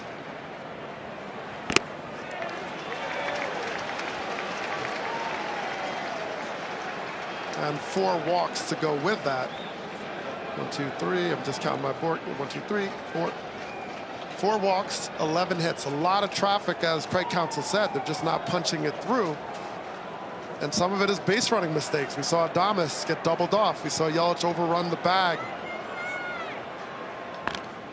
Santana fouls it off. Got to count 2-2. Santana an RBI single his first time. He's flied to left and flied to center. Came over from the Pirates at the deadline. Diamondbacks 4, Brewers 3. We're in the bottom of the 6th. The game Milwaukee led 3-0. Contreras at first. And a swing and a miss. Santana is gone. Huge strikeout there for Thompson.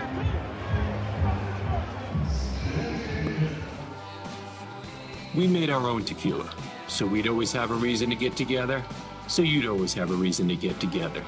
Grab a glass, amigo. Our casa is your casa.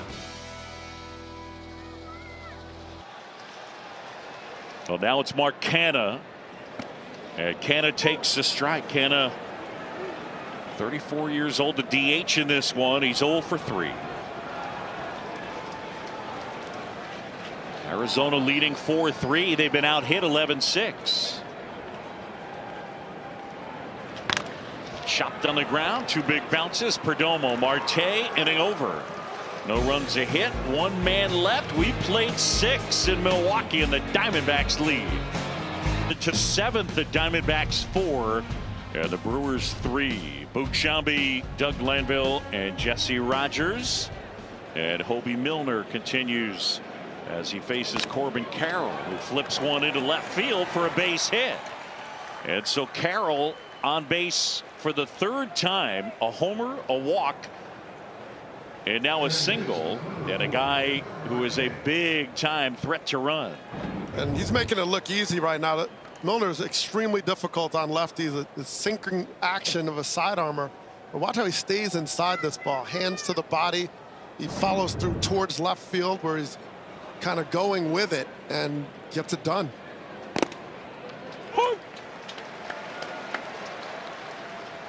So we'll keep our eye on Corbin Carroll. 54 stolen bases during the regular year and successful 91.5% of the time. Obviously a challenge with the lefty on the mound, and he's got the oven mitt on that left hand. The cinnamon rolls are ready. Take them out, Corbin.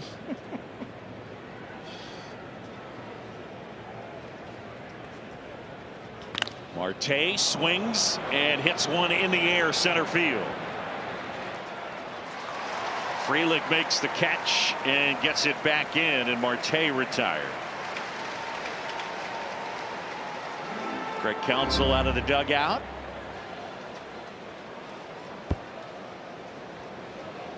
He had Yoel Payamps up in the pen.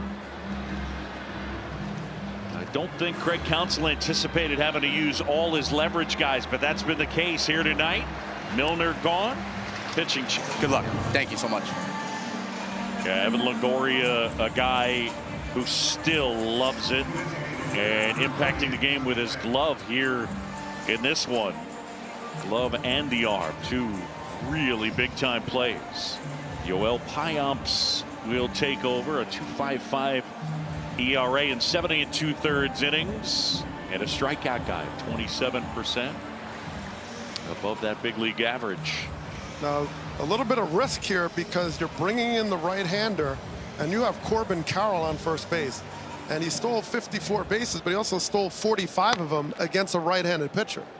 I mean, so that is helping Carroll be in a position to just take this bag. So they went for the matchup at the plate, but not so much with the base running. Now one fouled back by Tommy Pham. Contreras behind the plate. He allowed 77 stolen bases, 8th most among all catchers in 2023. As Santana lunges to collect that throw. And you only get 2 disengagements, so once you throw over another time, if you try a third, it is a balk unless you pick him off. Payamps, and that's a little bit high. Now the Diamondbacks use the running game to their advantage this year. I mentioned second most stolen bases in the majors, and Torey Lovullo's team, they stole it at around an 87% rate. I mean, as a team, which is insane. I mean, 166 bags at an 87. I mean, that's got to be historic. 86.5%. We round up at 0.5, gang. Yes, we do. 87% for the Diamondbacks. Arizona leading by a run, and a speedy runner at first. The 2-1. And that one missed outside. And now it's 3-1 to Tommy Pham, who's 0 for 3. Pham, 35 years old. He's got great discipline as a hitter. This is a good time to run. Pham is so good to going right field. You got super speed at first. And a swing and a miss. He's quick to the plate, there's no doubt, but it isn't always about being quick as much as do you have tips and timing mechanisms by which the runner can steal on you. Dave McKay, their first base coach, one of the best in the business at finding that out. Pham fouls it away off to the right. And we talked to Zach Gallen yesterday, and he talked about controlling the running game. He said, look, sometimes I have to be slow. I have to make my pitch. If I'm worried about him, I'm going to make more mistakes. There goes the runner. The pitch is cut on and missed. Throw to second. Tag out at second. Oh, wow. A strike him out, throw him out, double play. Are they going to look at it? Carroll is not leaving the bag. So he gets the jump. Very nice job by Terang. He catches the short hop and then follows through and holds the ground to get Carroll at the chest level. Arizona is challenging the out call at second base.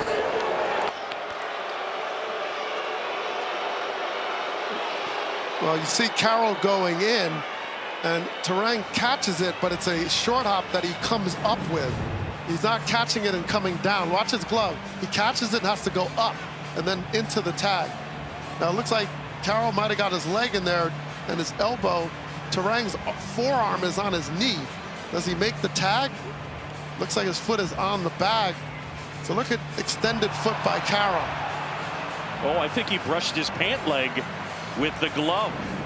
Did he have the ball when he did? May have. All right, here. Did he get his leg? That's the key, because if he didn't get his leg, he tagged him up at the armpit level. So watch the front leg. Full extension. Catch. Does he get him here? Or I think there? he got him on the back side of the glove. With the back side of the glove. And that's going to be clear and convincing, and that's going to be the challenge of being able to say that's clearly and convincingly overturnable. Well, Carroll with one of the greatest stolen base seasons in recent memory. 50+ stolen base guy stealing it above 91% is amazing. I don't know if he got his thigh there. I mean, it's so microscopic. Does he get his leg? Because if not, his foot's there. And the tag, by the time it's chest level, not in time. After review, the call to stand. The runner is out. Arizona will lose their first challenge. So it's a strike him out, throw him out, double play. Midway in the 7th, it's time to stretch. It's fun. That's Bob Uecker's signature call, Mr. Baseball. Just above Bernie's chalet. I have not gone down the slide. Doug Lanville has. That was years ago. And Bernie waits. Yes, he does. And here's Kevin Ginkel. The right-hander takes over. And the first one is Sal Frelick is in for a strike. Frelick with a couple of hits.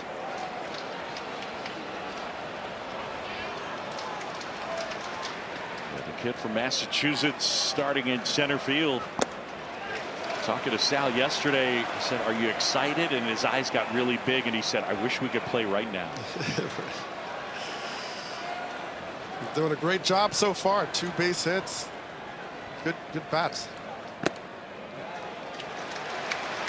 Ginkel missing, and the count is 2-1.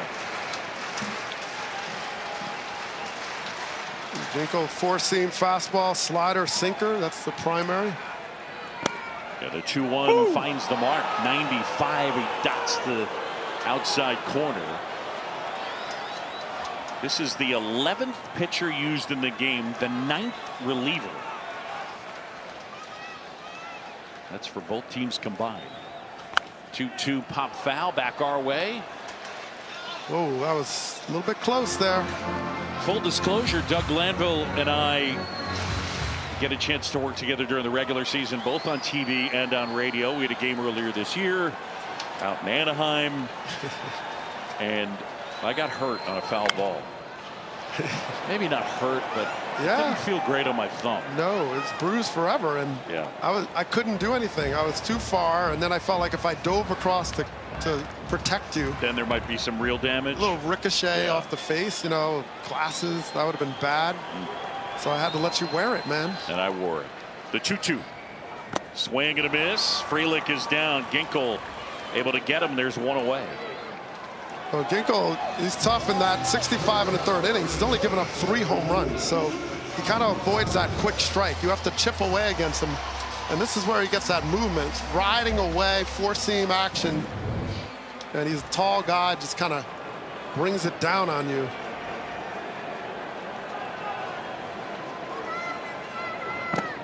Ball 1 to Willy Adames. Adames with a couple of hits. He's 2 for 3. Brewers trail it by a run. They've out hit Arizona 11-7. Milwaukee led 3-0 going to the 3rd after a Tyrone Taylor 2-run homer. Then Corbin Carroll in the top of the 3rd at a 2-run homer. Marte followed immediately with a solo blast that tied it at 3. And then in the 4th, Gabby Moreno with a solo homer. He crushed one over the bullpen in left center. That made it 4-3, and that's where we are. Adames back in, awaiting a 2-1. Here it is. Oh, diving play, Longoria from a knee. Saved at first. Evan Longoria putting on a show defensively. Wow. I mean, this ball is hit so hard. And even when he dropped the ball, quick transfer. I mean, just the presence of mind. He gets down, loses the ball for a second, gets it, and just gets an accurate throw. And this is close. This is a close play. Looks like he just beat it. They will not look at it. I mean, that play, full outstretch, and then from a knee, and almost got Adames. Here's a ground ball to third. Longoria, Marte, Walker, 5-4-3. And that ends the inning. On to the eighth, it's 4-3. Threes on Thursday. The schedule, if there are 4 games, Rangers and the Rays, Blue Jays, Twins, D-backs, Brewers, Marlins, Phillies, ABC, ESPN, ESPN2, and ESPN. But we'll have to wait and see. Payamps back to work. Walker up the middle. Terang on a dive, can't get it. And Walker with his second hit. And the leadoff man is aboard here in the 8th. The Diamondbacks would love some insurance right here. And now Moreno to the plate. Terang, a brilliant defender at second, has great range. Almost came up with that. These are 2 of the top defensive teams by outs above average. The top 2 defensive teams. Brewers 1, Diamondbacks 2. And this one tonight, Evan Longoria has put on a show at third base.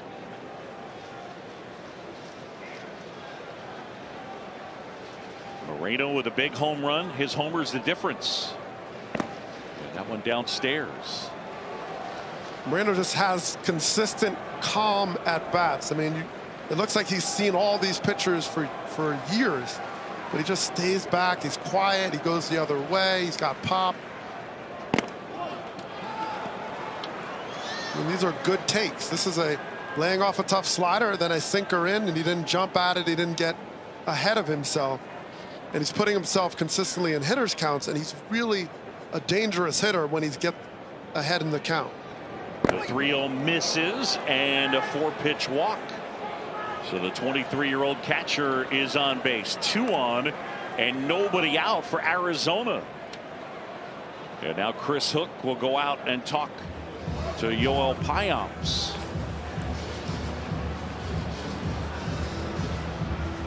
It's one of those when you're kind of a sinker slider pitcher and you're missing in with the sinker and away with the slider, that's where you're way out of your range, trying to get him more centered, because his movement alone plays so well that even if he's getting more of the strike zone than he'd like, it's hard to hit him in the air.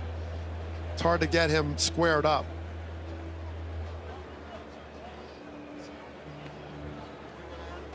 Game 2 pitching matchup for Arizona. Their ace, Zach Gallen, is the scheduled starter. Milwaukee has not announced a starter yet. It was going to be Brandon Woodruff. He was ruled out for this series yesterday with a shoulder injury.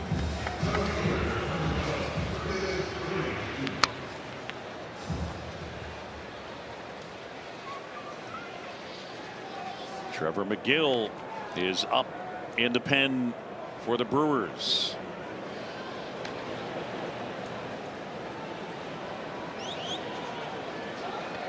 Gurriel up here with 2 on and nobody out. And the pitch. Off the plate to third. Backhanded Donaldson in time. And the runners advance. Another swinging bunt that takes care of it. It gets no double play, but he moves all the runners over. And now second and third, 2 runners in scoring position. Pressure on the Brewers defense to play infield in, which is a dream for any hitter. Alec Thomas up 0 for 3. Thomas, pair of strikeouts, and he's grounded out. And a swing and a miss. That one at 95. Right now, Thomas is pulling off the fastball. He's fallen off the first base side, and he's very susceptible to the breaking balls and things down in the zone. Downstairs inside.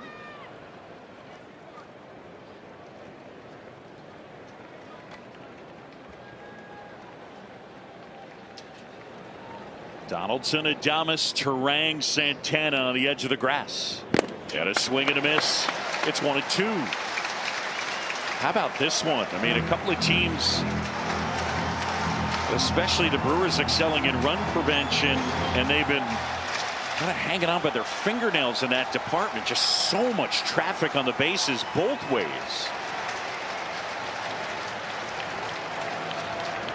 Swing and a miss. Struck him out.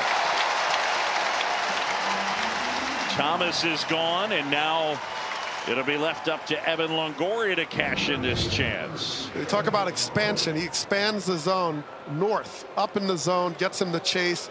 He had the changeup down. He threw the slider. He threw everything at him, but kept him elevated. And then finally he expanded out of the zone for the chase. Yeah, the pitch. Longoria taps it back to the mound. Payamps underhands to first. And they get out of it. We'll go to the bottom of the 8th. Arizona still leads it 4-3. This is presented by authority of the Office of the Commissioner of Baseball and may not be reproduced or retransmitted in any form. And the accounts and descriptions of this game may not be disseminated without express written consent. Well, the Brewers have 12 hits and 4 walks, but they're not scoring. Why? Base running. They get doubled off here. And also, Yelich here overruns the backdoor. Good instincts by Longoria.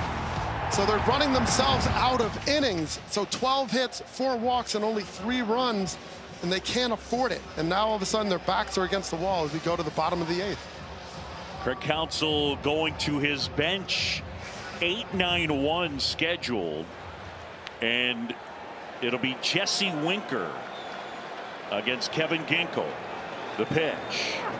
And Winker fouls one back. The Ginkel-Winker matchup that you never knew you needed. A 1-run game here.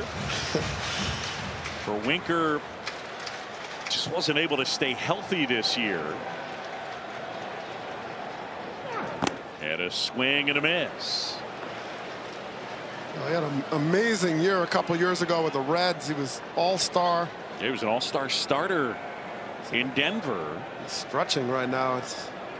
Yeah, I mean, he hasn't played in a game since July 24. And he made the roster.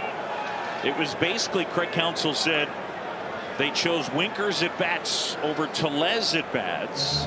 It looks like they took a swing into like his back or something, and then all of a sudden he's stretching, called timeout, and started stretching to see how his back was doing, but took a big swing late there, and then on the follow through, and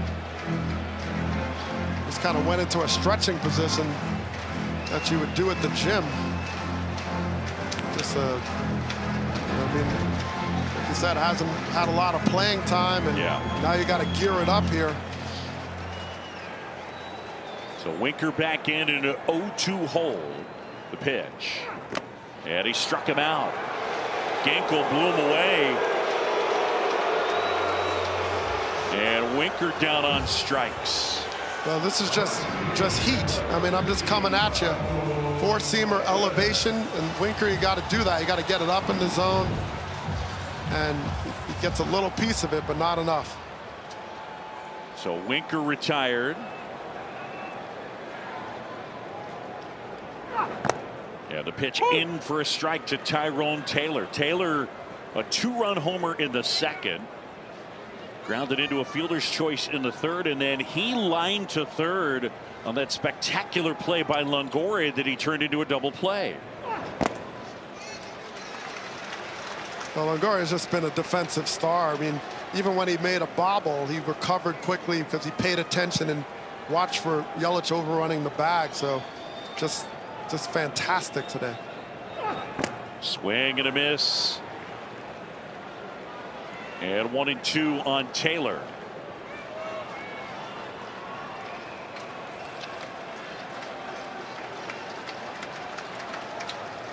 Ginkel fires. And that one, he hit it twice. It's a foul ball. It's like fool me once, fool me twice in one situation right there in one swing. But he's still alive. He's able to do enough with it to get another pitch. And Ginkel is tough. I mean, right-handed batters, 184 on the season, only 2 home runs. Right-hander ready and fires. And a swing and a miss struck him out. Ginkel gets Taylor. There's 2 away. I mean, this slider is like an evaporator ball. I mean, it just absolutely disappeared. Look at how it starts. You see the spin, it feels good, and then all of a sudden it's gone. And when you have a magic show like that, that type of pitch, you're going to keep going to it, and he's locating it right where he needs to. Nasty strikeout rate of just under 28% this year. Yeah, the first one to Yelich is in for a strike. Yelich has had a good night. He's walked twice and he's singled, so on base 3 times. Diamondbacks lead it by a run, bottom 8. This has been an odd game, right? I don't think we anticipated in this matchup that the bullpens would be used so exhaustively. Yeah, I mean, Burns, you think he's good for 7, or he's just so steady. Next pitch is outside.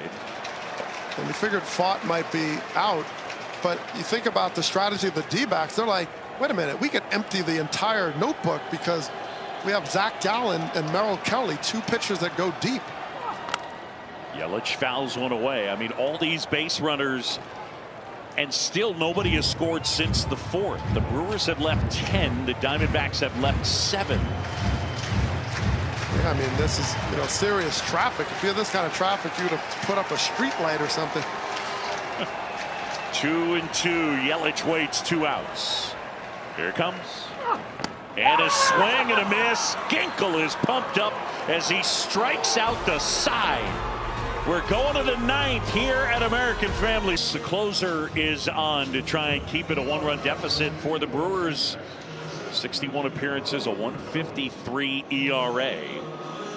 And as well, a new second baseman taking over for Terang is Andrew Monasterio. Milwaukee down a run, 4-3.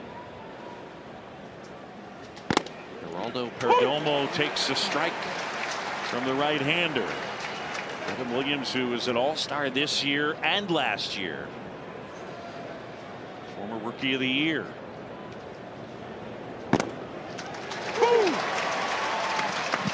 Williams has this great changeup. It has almost a screwball-like action. It dives down and away, complements it with an elevated fastball.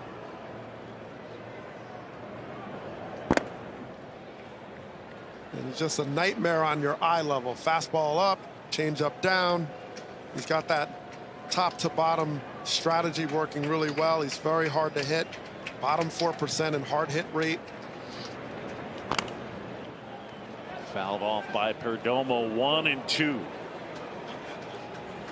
He's going to walk a few batters, but hard contact is hard to come by against him, and you're going to get a lot of swing and miss. That one inside. But one of the things that very quickly has become a storyline for the Milwaukee Brewers, their Game 2 starter. It was going to be Brandon Woodruff, announced yesterday he is out for this series. The 2-2 outside. And now it's 3-2. And it kind of plays on a theme for the Milwaukee Brewers. Notable injuries in the postseason. Remember, Milwaukee went to the World Series in '82 and they didn't have Raleigh Fingers. And then you go back to that 2018. No Ben Sheets, Yelich with the injured knee in 2019, and then this guy with the broken hand, Devin Williams, that's right, in 2021. Ooh. It's kind of been a storyline for Milwaukee in the playoffs. And that continues. Williams walks the leadoff guy, and fans MLB celebrates Hispanic Heritage Month by recognizing the contributions made to our game by the Latino baseball community, past and present. Follow at Las Mayores and at MLB, and visit lasmayores.com for full coverage. Corbin Carroll here. And that one up and in. You know, Devin Williams hasn't held base runners very well, so they've run fairly successfully, 10 for 11 against him. Got a lot of speed right now in the bases and at the plate. The pitch, and that one misses, and Williams having a little trouble throwing strikes.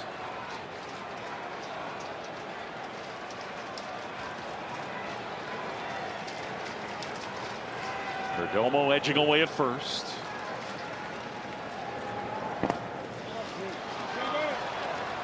Three balls, no strikes on Corbin Carroll. Nice night for the rookie. His postseason debut, a 2-run homer, a walk, and a single. Not just a great base stealer, a great base runner.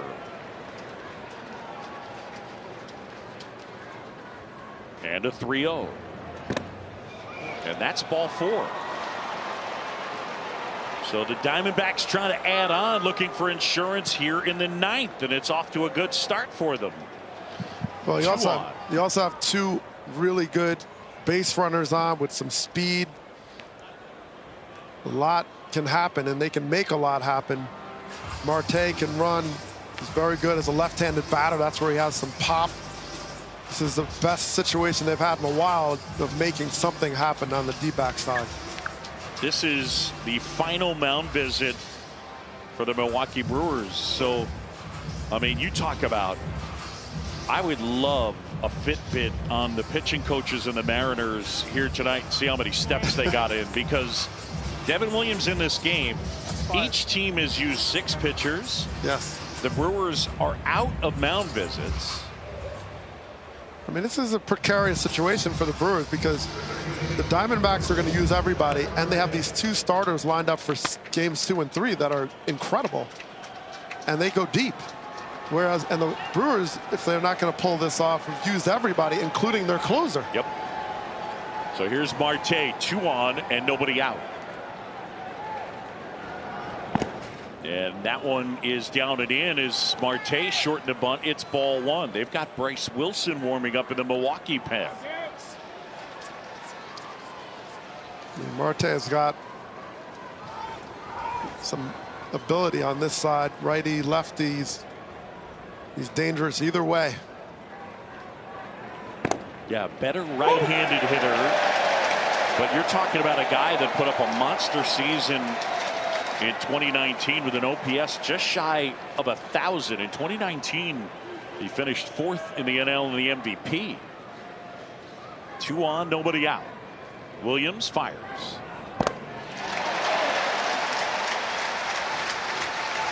Diamondbacks have been out-hit 12-8, but they lead it 4-3. The difference, a 4th inning solo homer by Gabby Moreno.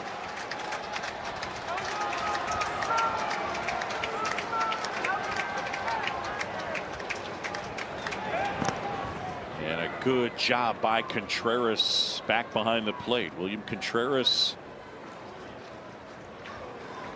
in terms of wins above replacement, he was #1 among all catchers on Fangraphs. So yeah, ahead of JT Realmuto. I mean, big power numbers, and he's so good going the other way. I mean, and a really good framer.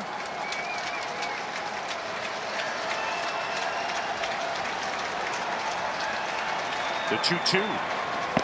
A little bit low. Well, the tough part about Marte is that if he's hitting left-handed, this is where he has his power. 20 out of 25 home runs, but he has a much higher batting average against lefties, so you don't know if you want to turn him around. And so he has the assets on either side of the plate. Williams, the 3-2. Swing and a miss. He struck him out.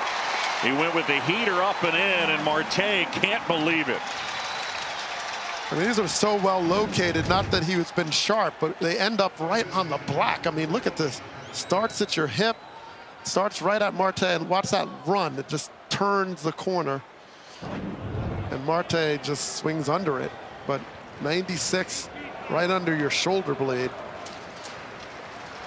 in the zone. Perdomo at second. Carroll the runner at first. Arizona leading by a run. Dangerous hitter at the plate, Tommy Pham. And the pitch. There go the runners. Throw down to third. Tag. Out at third.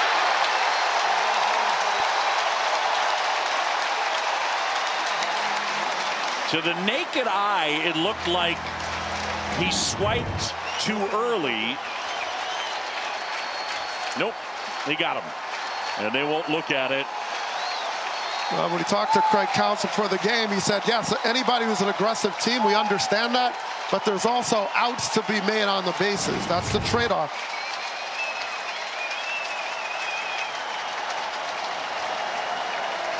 So now a man at second and 2 down.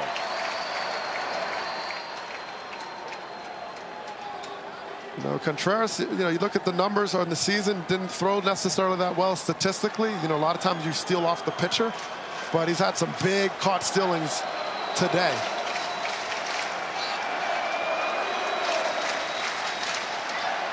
The 1-0. Strike on the outside corner.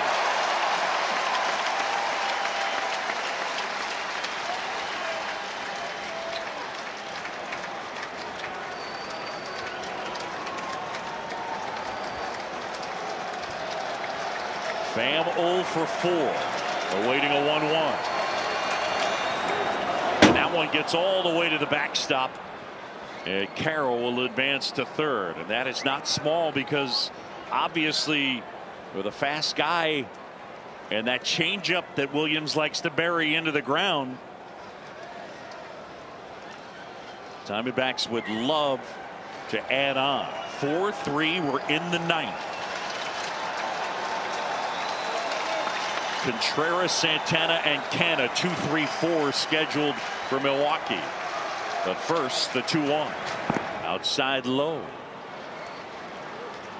Any pitcher who has this wipeout type pitch in his repertoire that ends up in the dirt for chase has to have a lot of confidence and trust with its catcher. Being able to block the ball in the dirt, because it allows you to throw that ball down and get the chase and still know that the catcher will preserve it. Swing and a miss. The changeup. And now it's 3-2. It is a pitch that is so devastating that even when guys sit on it, it's really hard to hit. Fans want a strikeout. 3-2 on the way. And Pham able to foul it off. He went with a fastball that time. Well, changeup on the season. 151 plate appearances, and opponents are hitting 0.97 against it. And four-seam fastball is 177, not much better. 3-2 to Pham.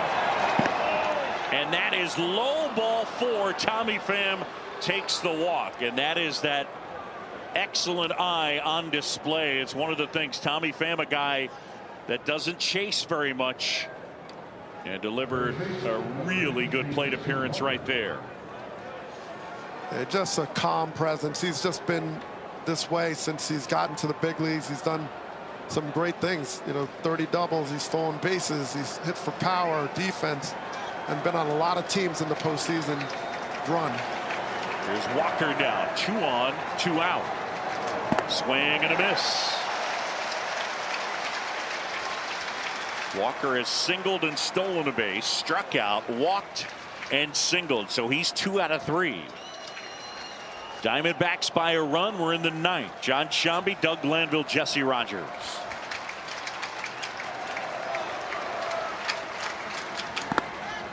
Upstairs, he didn't go. A ball and a strike the count.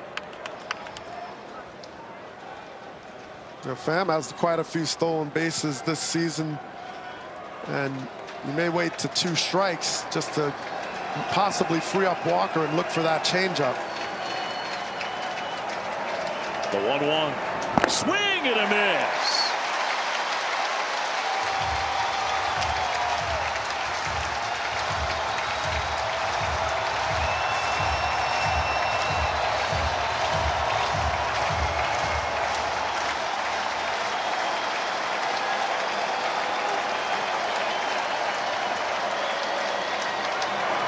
Pitch downstairs as Pham took off for second. And he's got the bag. And so, with a single here, the Diamondbacks could add 2. And, you know, that makes sense because you get a lot of change-ups. And if you get the strikeout, if you get caught, you free up Walker to be able to hit again and renew next time around if it comes. The 2-2. Check swing. Did he go? No, he did not. Dan Bellino on the call.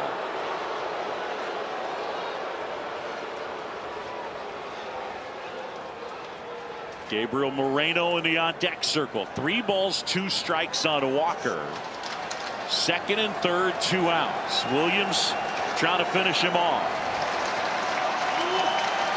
Crowd ready. Williams fires. That's drilled to center. Frelick going back, turning and looking. It's off the top of the wall. In to score is Carroll. Pham on his heels. Walker into second. And the Diamondbacks add 2. And it is now 6-3 Arizona. It just missed getting out of here. I mean, that ball had hair, steam, fire coming out of it. Just a low line drive, 112.4 miles an hour. And it was right down the middle. He had to come in. Short and compact stroke by Walker. And I'm not sure how. I'm not sure why he's going back to third, but we'll come back to that. But ball goes off the top of the wall. I mean, Walker just absolutely crushed this ball. So 2-run score. We got another pitching change. The Diamondbacks 6, the Brewers 3. Well, you look at Walker's at bat, and I'll tell you, this at bat was fantastic. I mean, this is how you do it. This is a closer, and he gets a tough changeup in the zone, lays off a tough fastball at 95, gets one on the edges, lays off another tough ball in the dirt, and then he tries to get him north-south, doesn't work, and jumps on the fastball in the zone. So it's a matter of managing that up and down, that north-south, which is really hard to do against a pitcher that's such great downward tilt and can elevate. And so Walker just gets the big hit, and the Brewers have been struggling just to get one across, and he just one swing of the bat. When you have slug, you can get 2 runs in one shot. 112.4 miles an hour. It's the hardest hit ball in any of the 4 playoff games here today. Bryce Wilson will take over. Diamondbacks, by the way, that is now 10 balls they've hit in this game, 100 miles an hour or better. We talk about hard hit rate. And for Torey Lovullo, he's seen his team come out swinging. 95 and above is what is considered hard hit statistically. Wilson here against Moreno. And the pitch is in for a strike. Arizona with 2. And bidding to take a 1-0 lead with their ace going tomorrow, Zach Gallen. And that one downstairs and outside. And now a ball and a strike. Dougie, 31 pitches used by Devin Williams. That hurts a lot. It's going to hurt a lot. Maybe come back tomorrow, but then 3 in a row. The 1-1 misses, and now 2 balls and a strike on Moreno. It just shows the impact of a short start by your ace. It's a complete cascading effect using your entire bullpen. The 2-1 is inside.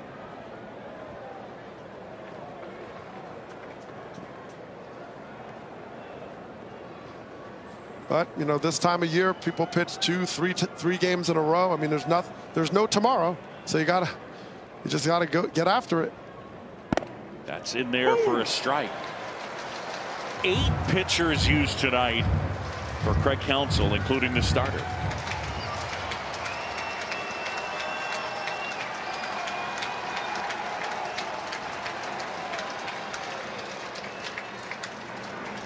On the ground, Santana on the backhand. And gets it to Wilson, and the inning is over. But Walker with the big hit.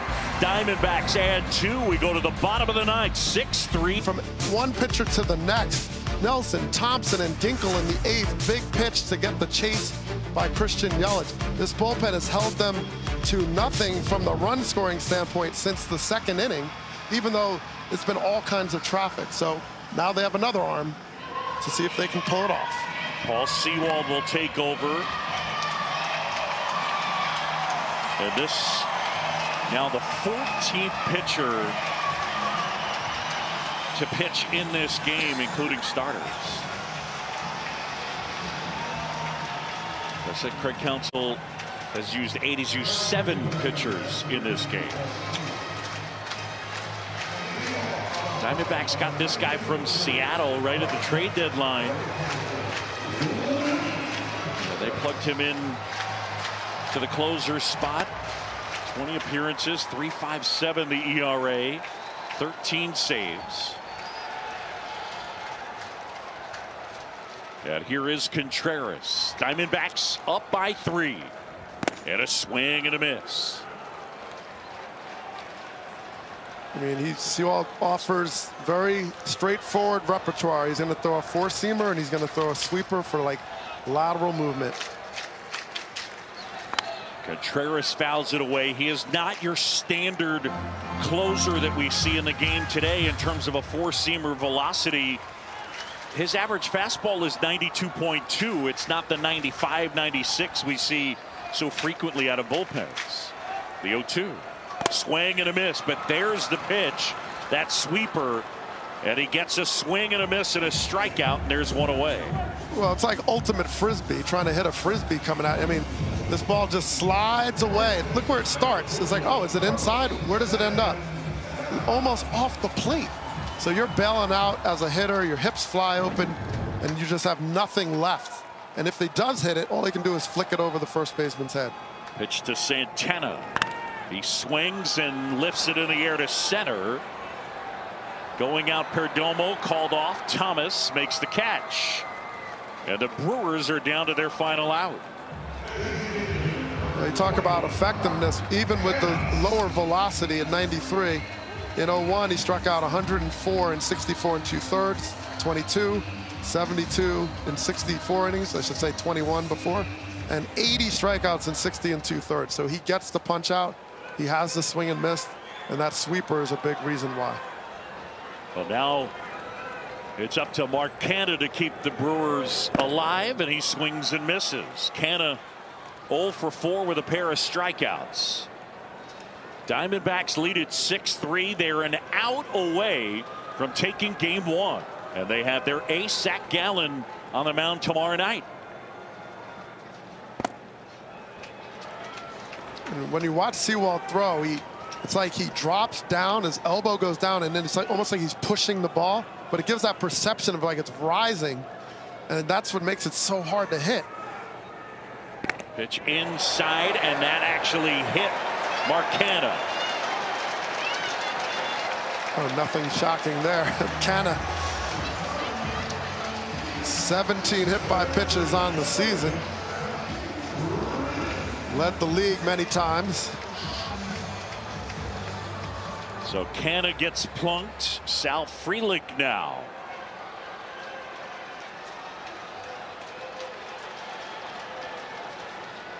Sewald delivers.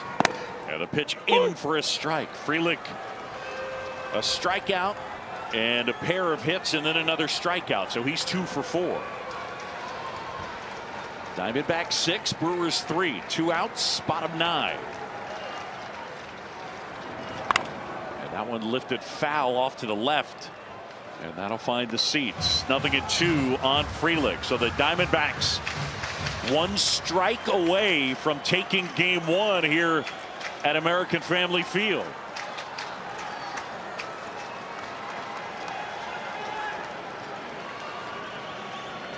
Brother takes off. The pitch is low.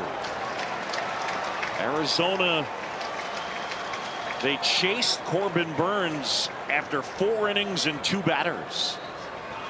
Tied for the shortest start of the season for the Brewers ace. The 1-2. In the air, out towards left center and shallow. Gurriel has it, and that's the ball game. And the Diamondbacks have taken game one here in Milwaukee. 6-3 the final. What a job by the Arizona bullpen. Well, even when you have a team like the Diamondbacks that have lived most of the season by aggressive base running, station to station at times when you say going first to third, and all of a sudden the home run became the approach. You can't always control it, but they found their power stroke. Carroll, Marte, and Moreno, young players stepping up on the biggest stage and being able to deliver. And Fought got in there to give them that game one start. It wasn't stellar, but it gave them the bullpen, and the bullpen picked him up. And they really picked him up because they didn't give up a run after that second inning. So phenomenal job by the D-backs bullpen, but also they got the big hits, the power hits that really shocked the system of the Brewers, and they could not come back. They left a lot of base runners and a lot of traffic and couldn't find the big hit. And don't forget that amazing defense from Evan Longoria. Multiple spectacular plays.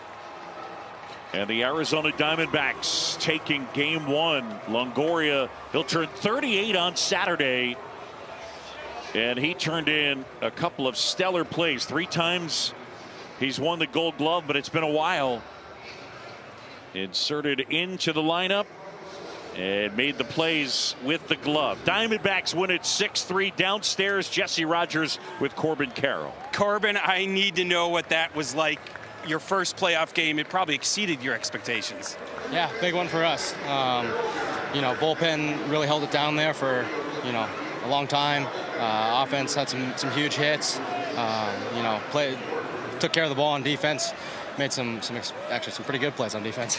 Yeah, Evan Longoria, tell me about his plays. Yeah, that was unbelievable. You know, that one reaching up there, I thought that ball was in left field, and I looked back and he's got it, throwing it to second base. So, you know, that's a game-saving play right there. Take me inside the dugout down 3-0 early. Yeah, I mean, I think just business-like. You know, can't change the game with one 3-run swing. You know, got to get some runners on and make some things happen, and then, you know, those big swings kind of happen from there. Yeah. It's a great game. Congrats. Thank you. It's Corbin Carroll. Back to you guys. All right, Jesse, thanks so much. Corbin Carroll, a 2-run homer, on base via the walk 2 different times, and he singled. So on base 4 times.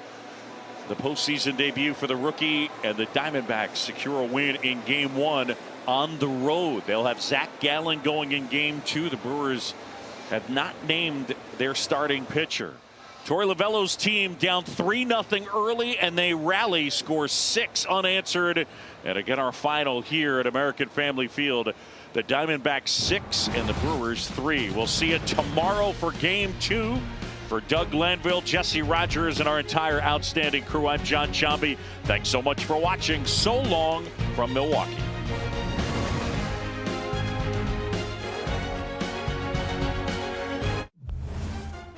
Oh, we have